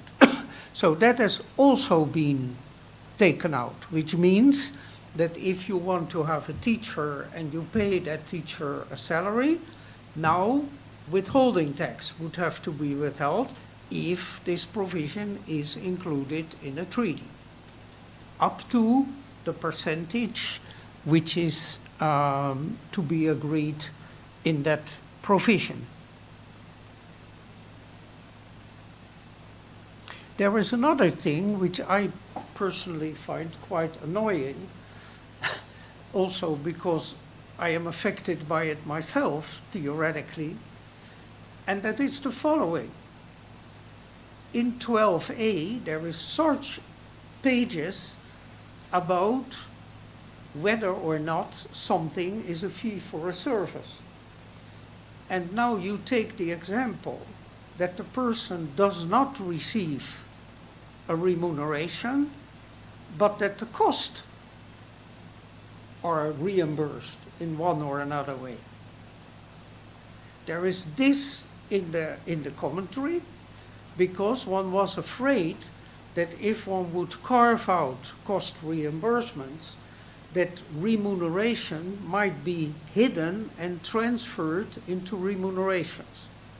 So what they said is, if you have, which is in a lot of businesses also customary, if you have daily compensation, forfeitary daily remuneration, which is done to keep life simple for the person making the payment and for the person providing the service, that you don't have to show with everything what you've done, then you can understand that people consider that to have an income element. And I know from all these years, the people who have those allowances, they are never paying for someone else, and they don't go to the hotel for which they are compensated, but they stay with their grandmother, even if they hate her, if they happen to have a family member there. So that basically that daily allowance then is actually income for them. Do you understand what I mean? So if you get a daily allowance and you don't have to show you have incurred the expenses, you are looking for the cheapest ways to be there, and you still, so basically then you get money. So I do understand that in the case of daily allowances, they're critical. But when it's about reimbursement, so when there is effectively, you have to show that you incurred those costs and those are being paid, they were still so reluctant that they say, we understand the problem, we understand that countries may find this unacceptable, but in this wording, also reimbursement of expenses is treated as taxable income, and if the rate would be 10%, then 10% of your cost reimbursement would be taxed. So I think that is one of those things, and it already existed, that problem, under 12A, but now it's for any kind of service. So it's quite broad. So that is causing some difficulties, of course. Then another issue which has been discussed as well is you still also keep in the perception of some, and there are some difficult situations, is a payment for something a payment for a service, or is it a royalty? And this has been a source of confusion for many countries, especially also including Brazil, I think, is one of those, where any form of service provision which requires know-how is treated as a technical service, whereas as a royalty. Whereas in the case of royalty, you only get knowledge transferred and you have to do something with it yourself. If you contract a service provider, you hope that person is knowledgeable and has this know-how, but that person is not transferring that know-how to you. That person is using that know-how to carry out the job. And if that person is incompetent, and I am the one who ordered for this person, I say, I'm sorry, I don't pay your bill. Because I don't care what know-how, where you get it from or whatever, I don't even want to know. I ordered you to fix this, and it's up to you to do it. So for the countries that cannot distinguish between royalty and services, there might still be areas of, and there are some examples in the commentaries, there might still be areas where you can have discussion. One of the reasons why I also advocated during those discussions, and they have now and then put a sentence along those lines, if possible, it would be very important in the withholding taxes to use the same rates.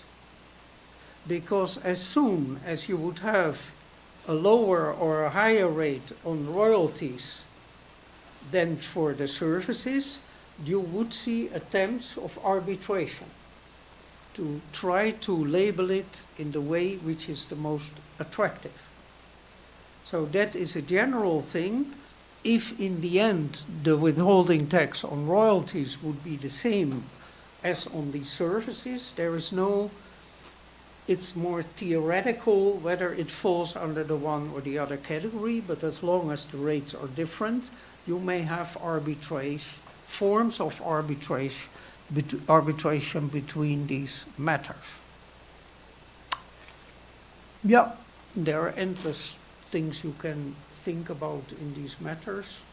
So on the one hand, it is said to be a simplification. On the other hand, I think one must also say that it is an expansion of source taxing right. And what I said before, that was the same discussion with 12a. There are countries that say active income should only be taxable if there is physical presence and if that physical presence amounts to a PE or a fixed base or whatever. Okay, so once you have learned about 12a, you have now learned 12a will be out. So is it useless what you learned about 12a? No, because perhaps there are treaties which already have 12a, and there is no way sure that that will be replaced by 12AA, because maybe another country doesn't want it. Good. There is this beautiful, it doesn't exist yet, but this fast-track instrument. So the technical aspect has been dealt with by the UN Tax Committee, but they are not competent at all, not even being government representatives. So that whole project has now been shifted to ECOSOC, and in the UN system it means that this will only come about if there are countries volunteering to turn it into an international convention. So we still have to await who is going to do that. There are a number of developing countries that think it is worthwhile. The problem, as I mentioned already, I think here and there, is that the scope of this fast-track instrument, it's technically, in my view, much better than the MLI, because it only requires matching whether you like such a provision, and not all these complicated options and things, and nothing happens under the fast-track instrument, even if there is matching. No any change or no overlay on a treaty, but if you want it, you have to make a tailored protocol. So basically, in the end, it's only a kind of preparatory thing to bring parties together that may want to introduce UN provision without renegotiation, but the effective inclusion will be by a traditional protocol. So no overlays you need to read next to treaty text, it will be the treaty text themselves.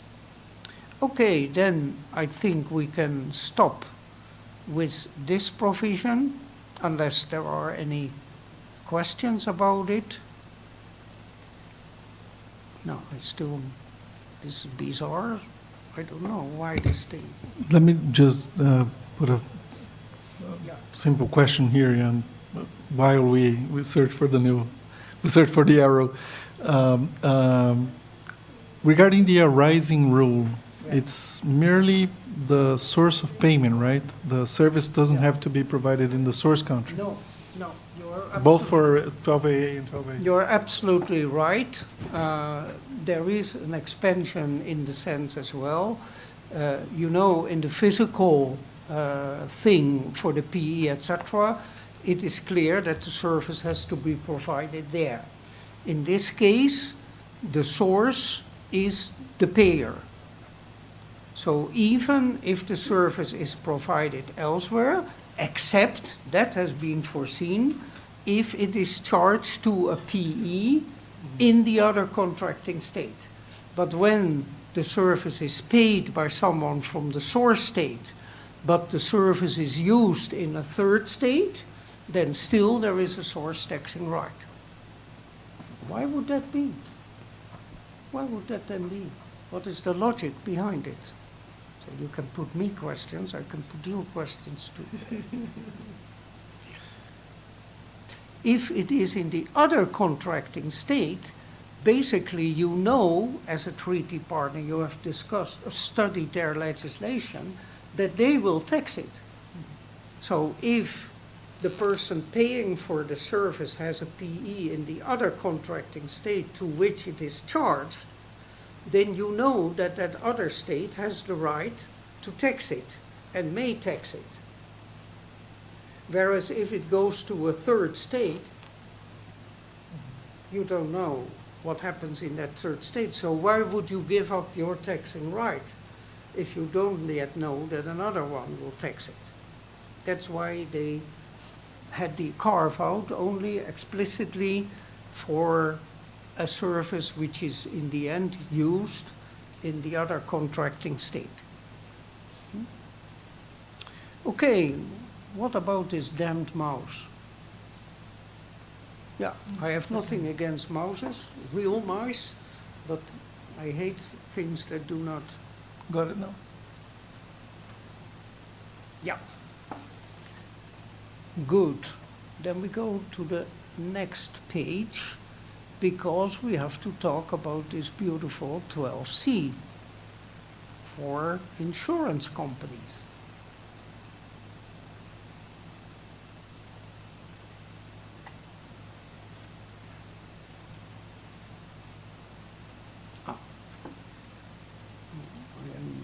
I made one mistake, because before going there, you see, I did some thinking how to present these matters. Where do we come from? I mean, why would we accept to have to go somewhere if we don't know where we come from? I'm now becoming almost a professor in philosophy. You know? Why would you talk about where to go to if you don't even know where you come from? And this is where we come from in the UN model.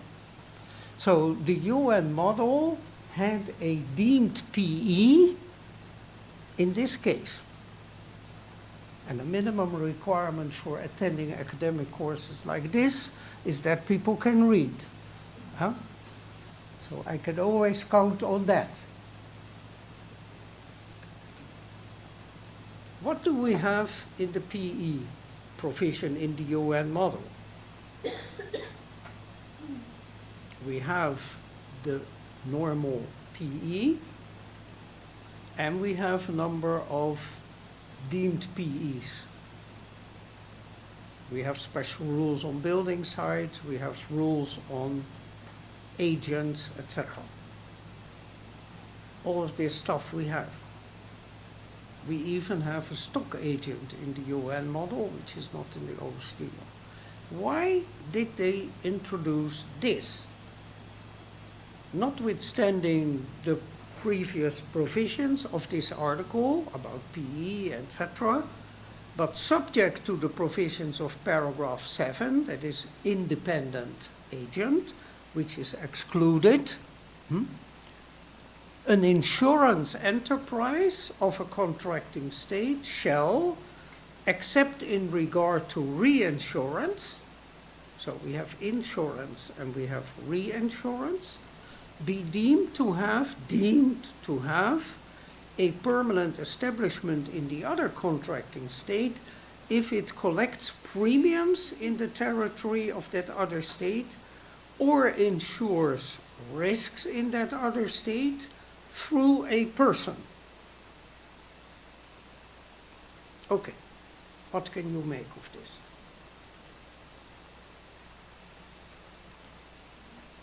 Why is it there, and what does it mean?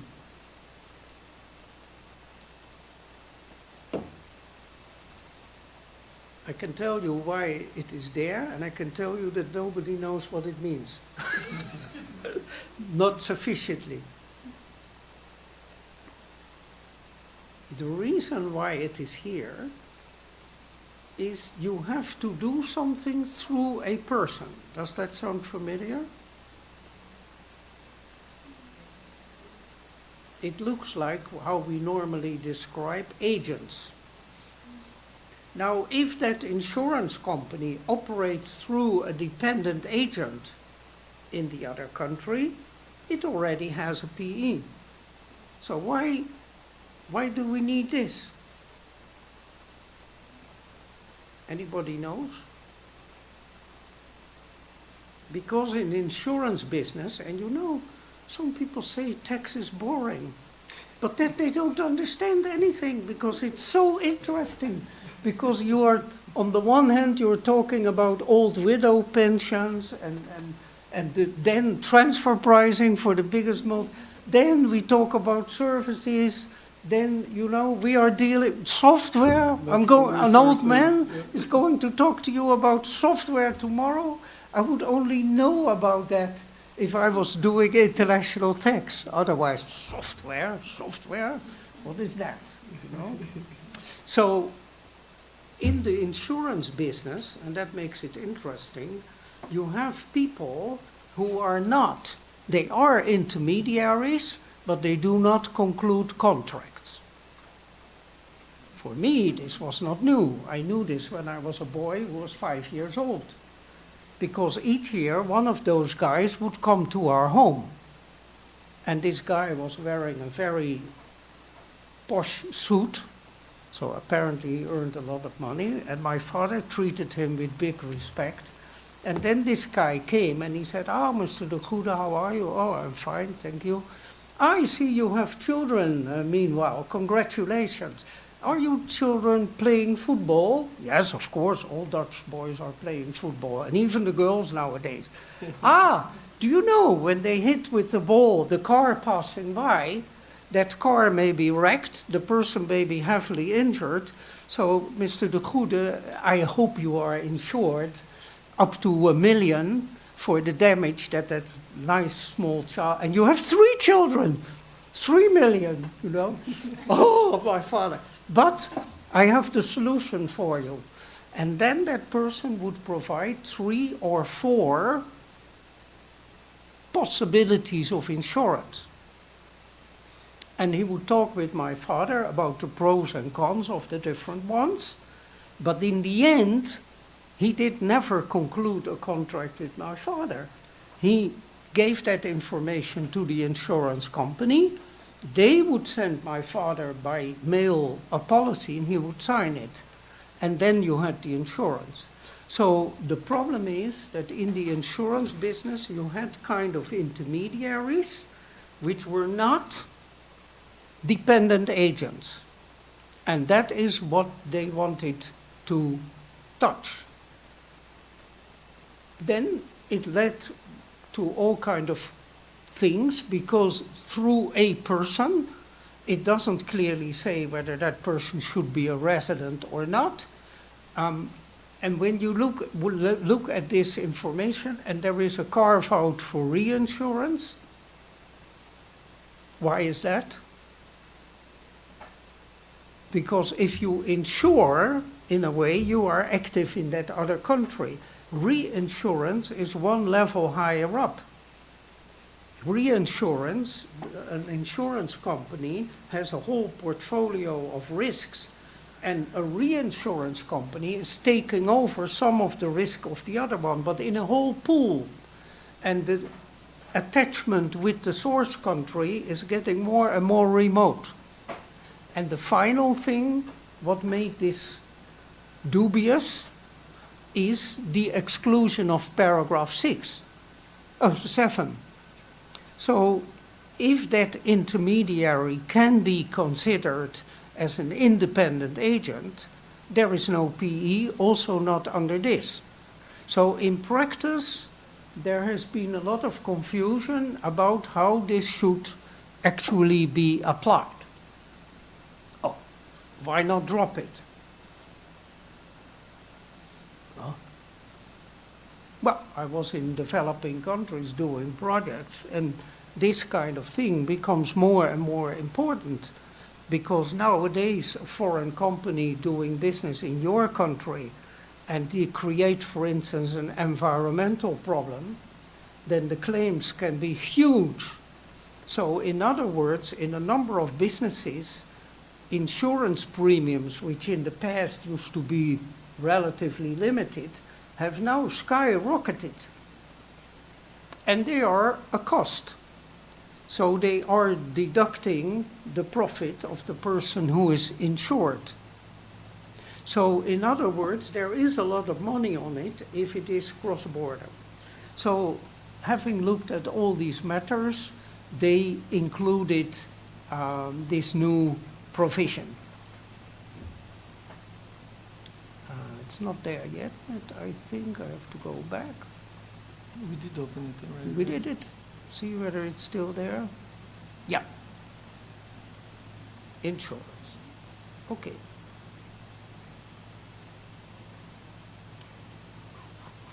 (12C). Let's see where exactly. Page 11. Page Go 11. for it, yeah. Go more. 7, 8, go. 9, 10. Ah, proposed approach. You can go more. It's page 11. There. Aye.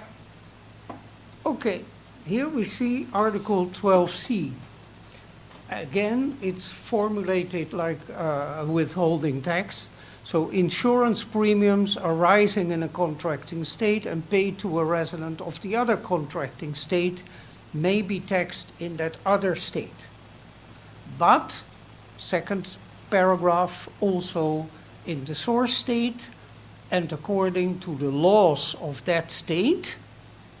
But if the beneficial owner is a resident of the other state, it shall not exceed X%, and that's in the negotiation, of the gross amount of the insurance premiums. And like the other withholding tax provision, the competent authorities can settle the mode of application.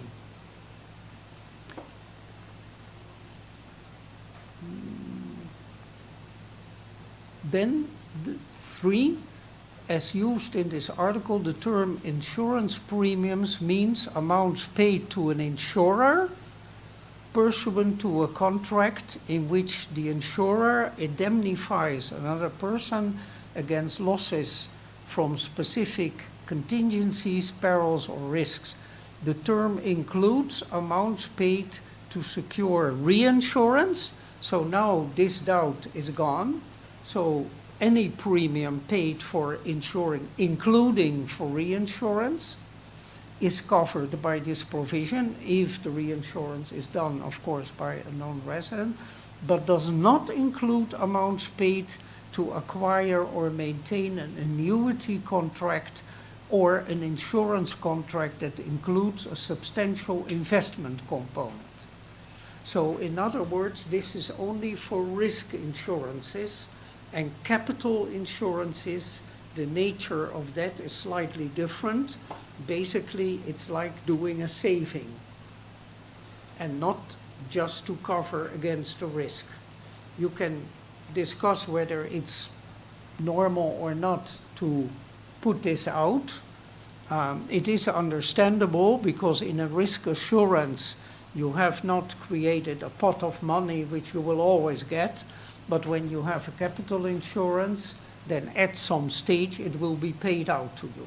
So it's understandable that you could see it more as an investment project than an insurance product.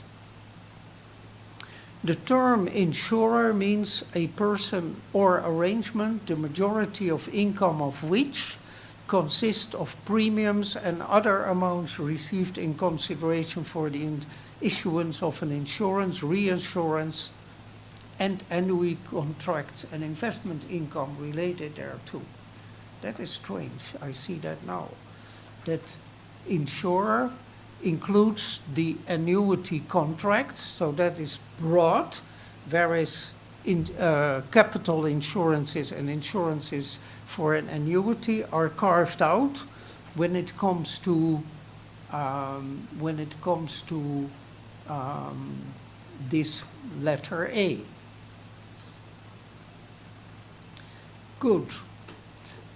Then for the rest, it follows again a number of the same allocation rules which we see in all passive income. So when we look at that again, we saw reinsurance, which is now in, annuities, which are out for the capital investment thing, and what needs to be covered in is, for instance, also captive insurance companies. So sometimes multinationals keep the risks within the big company, and they dedicate a special unit called a captive insurance company, many times established in lower taxing countries. But in principle, you want to, of course, also have possibility of gross withholding tax if a payment is made for an insurance to a captive insurance company. So these are all rather, understandable things. So there is a couple of things I would like to briefly speak about, and that is whether the changes in BEPS with respect to the dependent agent, whether they would make this actually more or less redundant.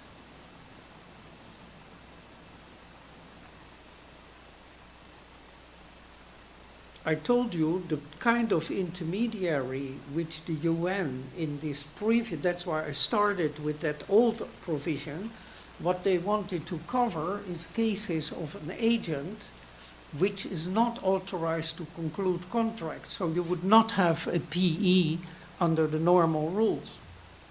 But since BEPS, we have a different definition of dependent agent.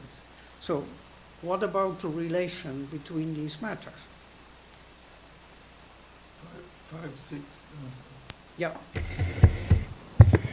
It was 5, 6, right? The insurance PE. 5, 6 sort of seems redundant with 5, 5 dependent agent. The leading to the conclusion of contracts concept is like very similar to what happens in insurance companies. Yeah. So what you see is that under BEPS provision, that provision was avoided by having basically all the work done by, I'm putting it in simple terms, by the dependent agent, but the only thing he did not, or she did not sign the contract binding that enterprise, but in the end the enterprise itself accepted it, and then you only treat it then as if there is a dependent agent if that agent plays the principal role leading to contracts which are more or less routinely accepted. So you still have a number of steps to take. So this was discussed in BEPS as well, whether one would still need a separate insurance provision, and the OECD, which by the way had enough to do already, they said, okay, let's just wait and see in practice whether this can do the job. But is that enough for you?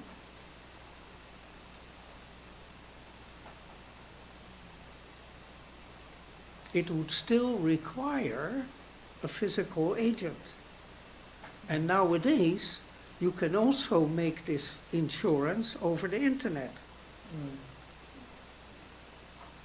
So basically, if you would not have it, then you might have a PE. So I thought that answer of OECD was a bit, as we say in Dutch, short through the curve, that yes, it may solve the case, but you do need a physical agent doing that activity in that country, which is in compliance with the OECD ideas that you should only, with physical presence, substantive physical presence, have a PE, but in nowadays time, this would not always be capturing the situation of a payment where there is no such agent PE in the end.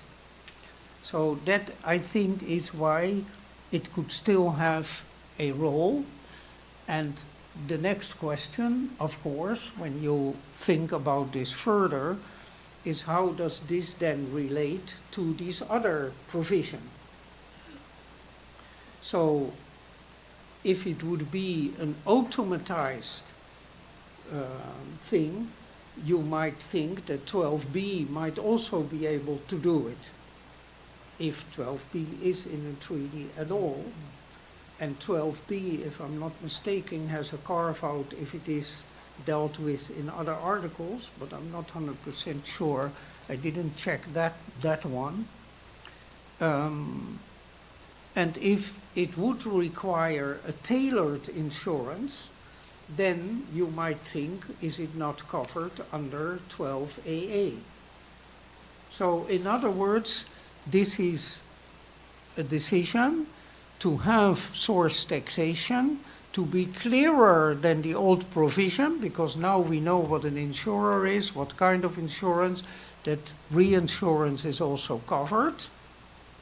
And of course, if the insurer operates through a PE, it is subject to net taxation. But like you can put the question, do you need this if you have the OECD approach, you can also wonder whether if you wouldn't have it, but you would have 12AA or 12B, whether you could still have some source taxation on that. Okay. Probably there are other things to imagine on this point, but maybe we should drop it here. Unless there are any questions about this. Just for the sake of reference, and while you go to the capital gains article, or 1.3, no 1.3, that's not capital gains. Regarding the Brazilian tax treaties, I would like to comment that more than half or around half of the Brazilian treaties do contain the insurance PE provision. So 5/6. Good luck to you when applying. You can also say, if nobody knows, then everybody who has an opinion is right. Now, I'm exaggerating a little bit, but I hope you understood that there are substantive questions to put about this. Yeah. Good. Still not done, huh? See how much work is being done by the UN. So there is another frustration on the side of source country, and that is that they are supposed to reduce their taxation, like withholding taxes or other. And the treaty so far had no guarantee that if you as a source country reduce, that income is substantially taxed in the country of the recipient.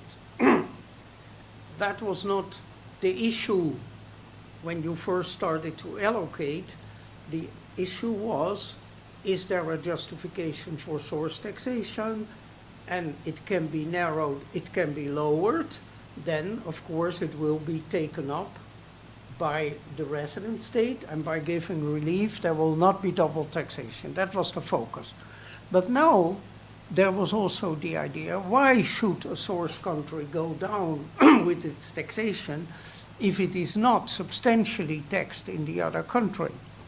So what they did, they entered a subject to tax rule. The OECD has been working on that too. They made a tremendously complicated provision. I didn't even study it now because it would be even more confusing to enter that as well. So what we will look at now is what the UN has accepted and what will be thus in the update to be published early next year.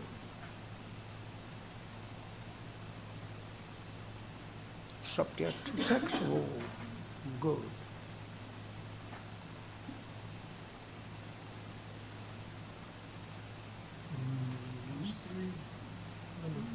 Yeah, there it is. Okay, so here we see so it will be in addition to Article 1. Article 1, because that has a number of general things.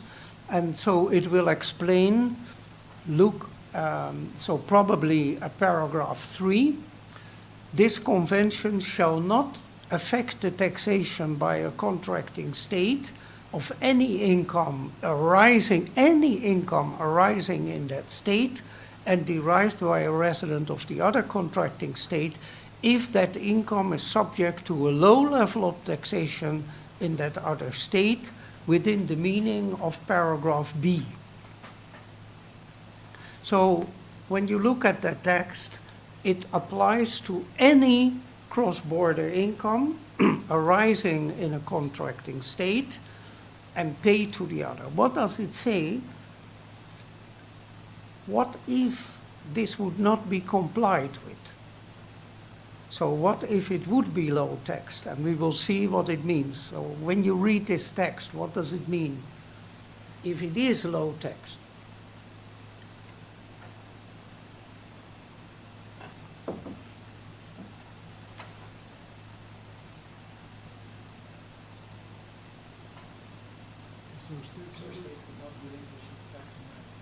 Yes, so in other words, they would have the full power to tax according to their own legislation, right?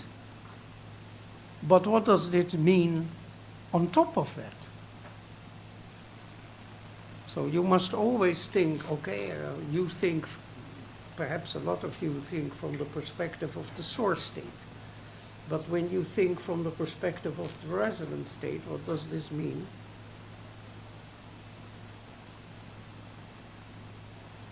That they have to give relief for that whole tax under domestic law.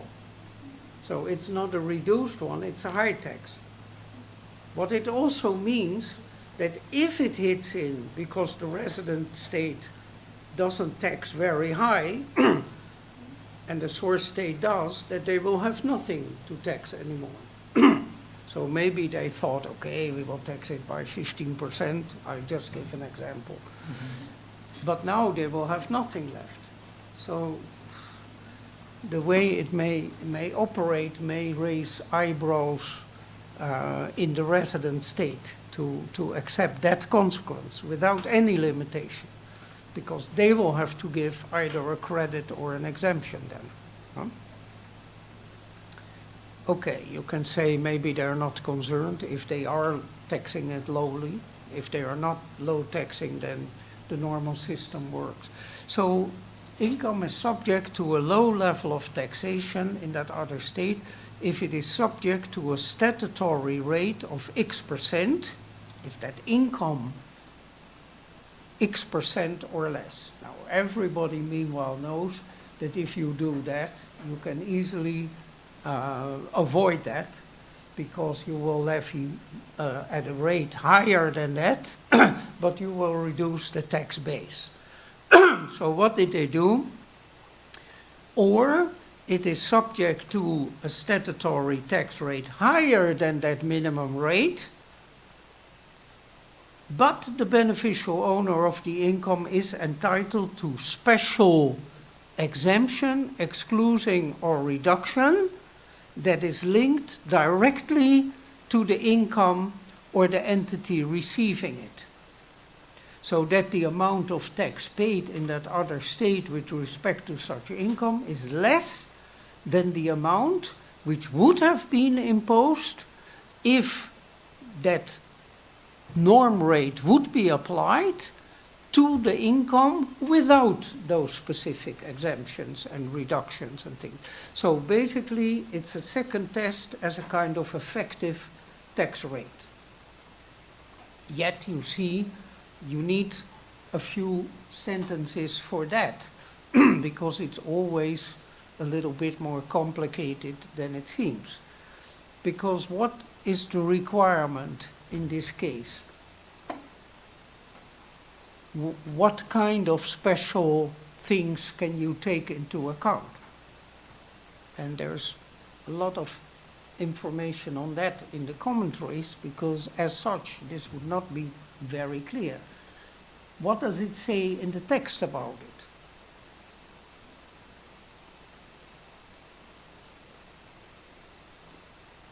Those benefits, exemptions and things, should at least be directly related to the income. So that means, because this applies to everybody, huh?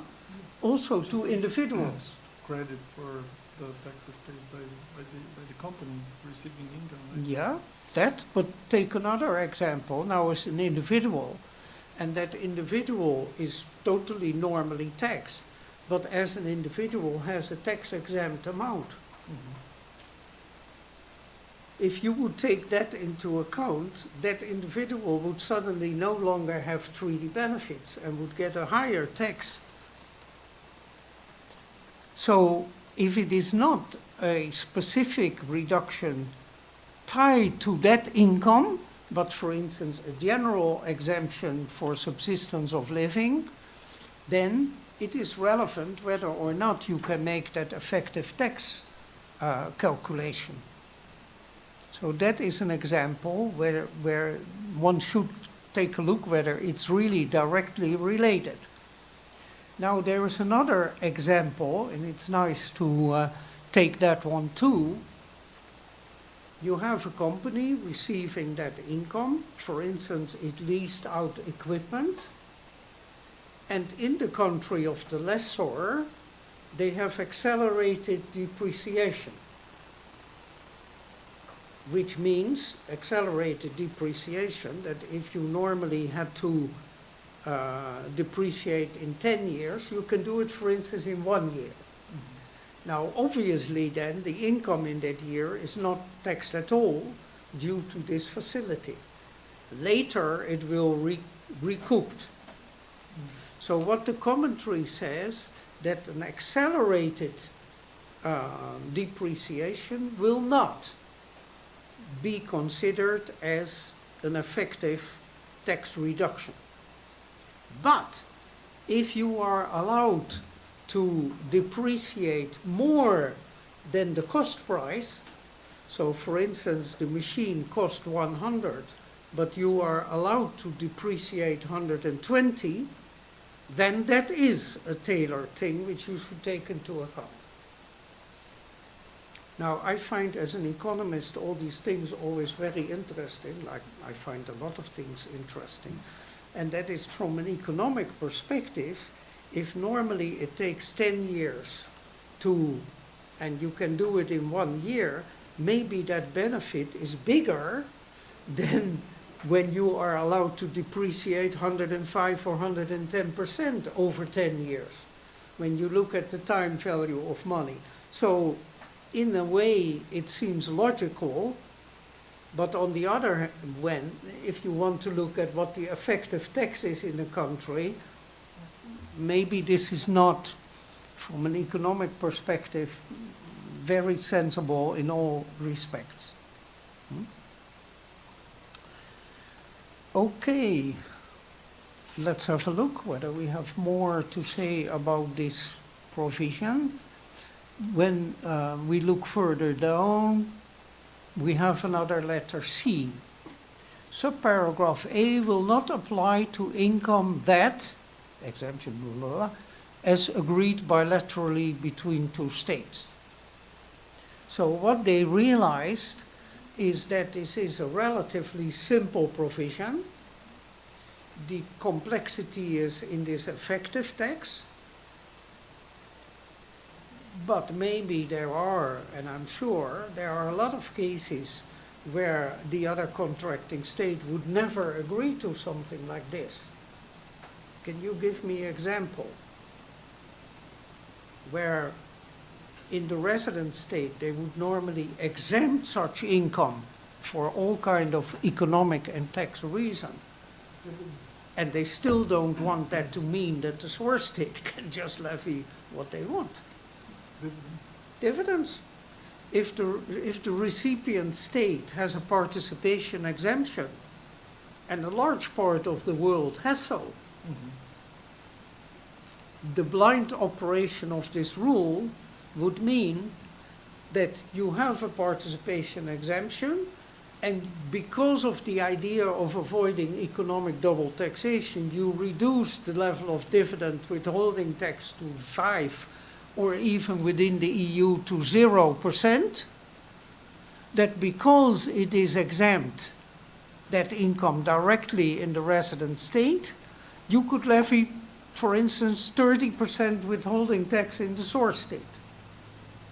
So there are cases where, and because of the roughness of the formula, they did make this option, so that basically this will be subject to possibly substantial discussion during treaty negotiation, whether there are situations that need to be carved out. Even in the case of capital gain on shares, on direct capital gain on shares, don't forget there are a number of countries that apply the participation exemption not only to dividends, but also to the capital gains for the same reason, to avoid economic double taxation. So these are just two examples. And this is only about business profits.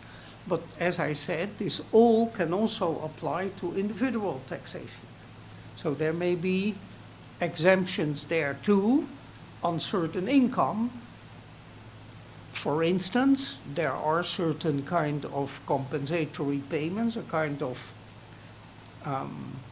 for instance, war damages payments, etc., that are exempt in the country of the recipient. And then it could suddenly mean that the source state can endlessly tax it. Whereas the level of these kind of payments is sometimes based on a kind of net income. So in practice, it can be a lot of complexities there. Yeah, I also noted that this can also play a role in triangular cases. So we are talking about that on the third day. And there you have cases of construction with triangular cases deliberately because there is no taxation in the PE state. And they also identified that situation, that could be covered by this subject to tax rule. So that would be the intention of the people who want to fight these triangular PE cases. Well, yeah, maybe a final remark.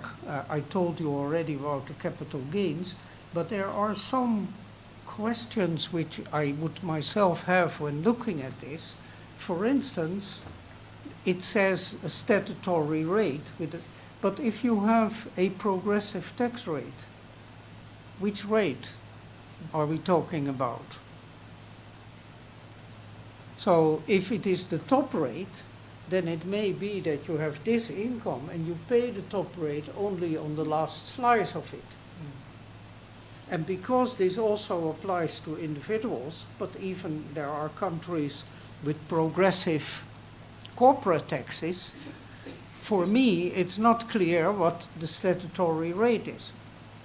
And if you take the maximum, then it may be that only a small part of the income is subject to that rate. So I wonder whether they should not have done an average tax rate.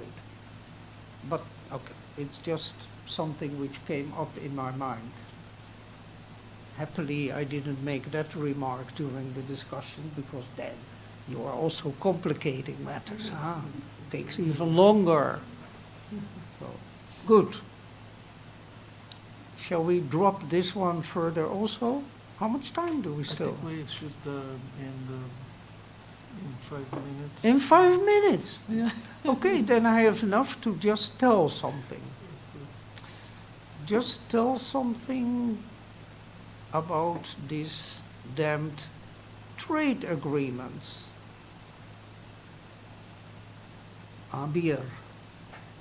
Link. I'm getting excellent in Portuguese. I already understand a part of it, so be cautious. And that's because during my studies as an economist, I once told you, I believe, as an economist, I had projects in Brazil during my study in the Sudene.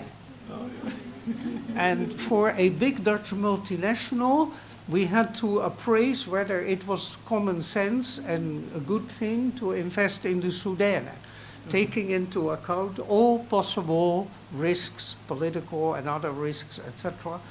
And unfortunately, that multinational had only been able to translate part of that, of the documentation we got. So that was my first intensive because of course it was against my personal drive to say, okay, this is in Portuguese, we can forget about it. And you didn't have Google Translate in those days, huh? Okay, good. Then I will be short about this one. Some people fill their lives with this provision.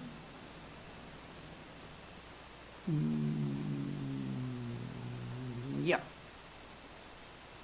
This is about the interaction between tax and service and investment treaties. I don't know whether you ever heard of it, but maybe you once heard of GATS. GATS. And GATS is the General Agreement on Trade and Services. And this thing became operational in, I believe, 1995, something like this. I should take a look. Yes, the 1st of January 1995. And this GATS provision has something, and it has a term called national treatment. And even if you have never heard it, if you think a bit about it, it looks a little bit like non-discrimination. So one foresaw there might be overlaps, where there might be a debate whether something might be causing trouble under national treatment, but which might, yes or no, be in conformity or problematic under non-discrimination. And they had foreseen that there might be something like that, but you should realize that the tax treaties do not have binding arbitration. Mostly they don't have. The BEPS wants to have it. And at the whole MLI, only about 35 countries who signed the MLI out of more than 100 accept the arbitration. But these trade agreements do have arbitration. So there could be an interest for a taxpayer who finds himself having a problem with a tax treaty to make a fuss, to make a claim under a trade GATS agreement and get it decided by arbitration in the GATS. Now they foresaw that, and for that reason they made a kind of carve-out for treaty issues for treaties, tax treaties, which already existed on the 1st of January 1995. But that was a bit of a problem when they later thought about it from a tax perspective, because if you would have protocols or if you would replace those treaties, then suddenly that protection would be gone. So that protection was that if it would be under a tax treaty, you could not go to the arbitration under the GATS agreement. So this provision, paragraph 5, is old news, because this provision, literally the same, was already advised in the OECD and the UN model, in the commentaries of Article 25, if they wanted to protect themselves against that they should have this provision in. But nobody did. Virtually nobody did. So now they upgraded it from a provision in the commentary into the model. Also because gradually taxpayers discovered more of these inroads, and there were a few cases where tax authorities made a great loss in revenue because a measure they had under domestic law or in treaties was overrun by a panel, an arbitration panel of non-tax people, because that's what they are, trade people who thought, no, this is unfair. Whereas maybe under our tax norms, we would consider it fair. So that was dealt with under that problem of GATS. And then they discovered that you don't only have a general agreement on services, but you have hundreds of bilateral investment protection treaties. So it's not then about the treatment of services, but the treatment of investment. And these treaties also have some vague words. They speak about things like there should be granted fair and equitable treatment. And there are a couple of things in that wording where you could, if you don't like what happens under treaties, tax treaties, and you know this will not be solved by competent authorities the way you want, you could have that other inroad. So what they did is they made this section 6. Now, section 5, in way, picks up what was already there, but expanded it a little bit, and if there would be no other option, then there might still be the GATS procedure if the two contracting states agree. So then the tax people still have the possibility to veto that way. In this second one, it simply says, in principle, that if something is acceptable under a tax treaty, it is deemed not to violate these investment treaties. So it's clear, it has a very clear assumption. And we don't have time to go into all the details of this. If you are interested, you should read the extensive commentaries on it. But the countries basically, the tax people basically said, if we think it's okay, this should never end up on the table of the trade of investment people.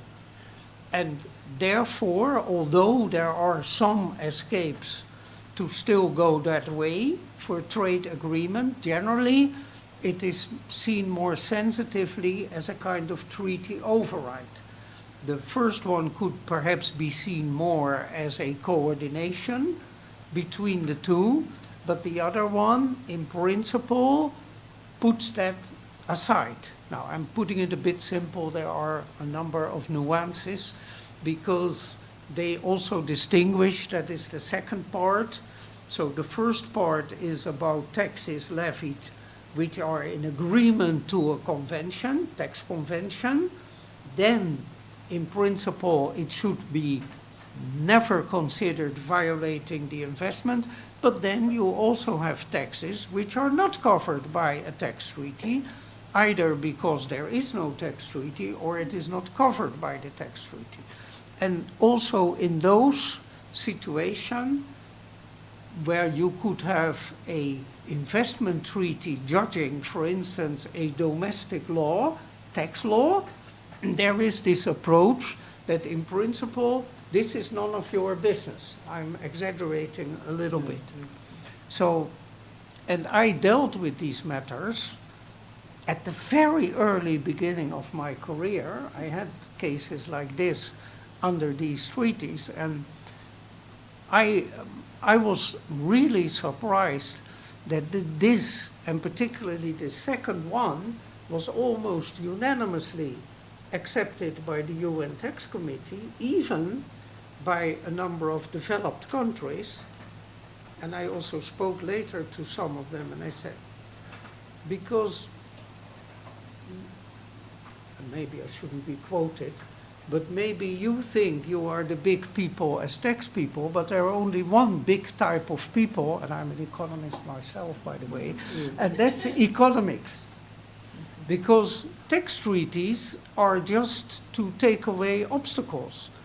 But the main preoccupation of countries is to promote investment. And tax is only a part of it. And if tax, by the way, becomes decisive for investment, there is something wrong with the investor. Because you should look at the business opportunity. So I am myself very curious So the first part, I think, was already in the commentary. I can imagine that countries would now take it on board. The second one, I don't know. I would not be surprised if the economic authorities in countries would veto that, and they would not accept a tax treaty with a provision like that. But perhaps they would. I mean, it's just a thing which I may feel like that. I think I have used my 5 minutes, which means I will have to return at some time to explain about capital gains. If there are no more questions. As you can see, Jan de Ruda, I like to call him João Arruda, because he's a Latin American Brazilian in Seoul, as you can see. Is a very inspiring person. And I would like to thank you again, João, for taking the challenge. When I spoke to him, he said, well, we can talk just like briefly about this 2025 update changes, and I'm more prepared to talk about the 2021 changes. But then all out of a sudden, we spent the last 3 hours discussing the 2025 changes, and we didn't have enough time. But I'm very happy. This class has never happened anywhere, right? This only happened here. And it's a privilege for us to have experienced that. I learned a lot myself. I hope everyone also enjoyed a lot. Thank you very much, my friend. We'll see you in the next days. Thank you. Despite the lectures, have a good night rest. Don't let it wake you up in the middle of the night.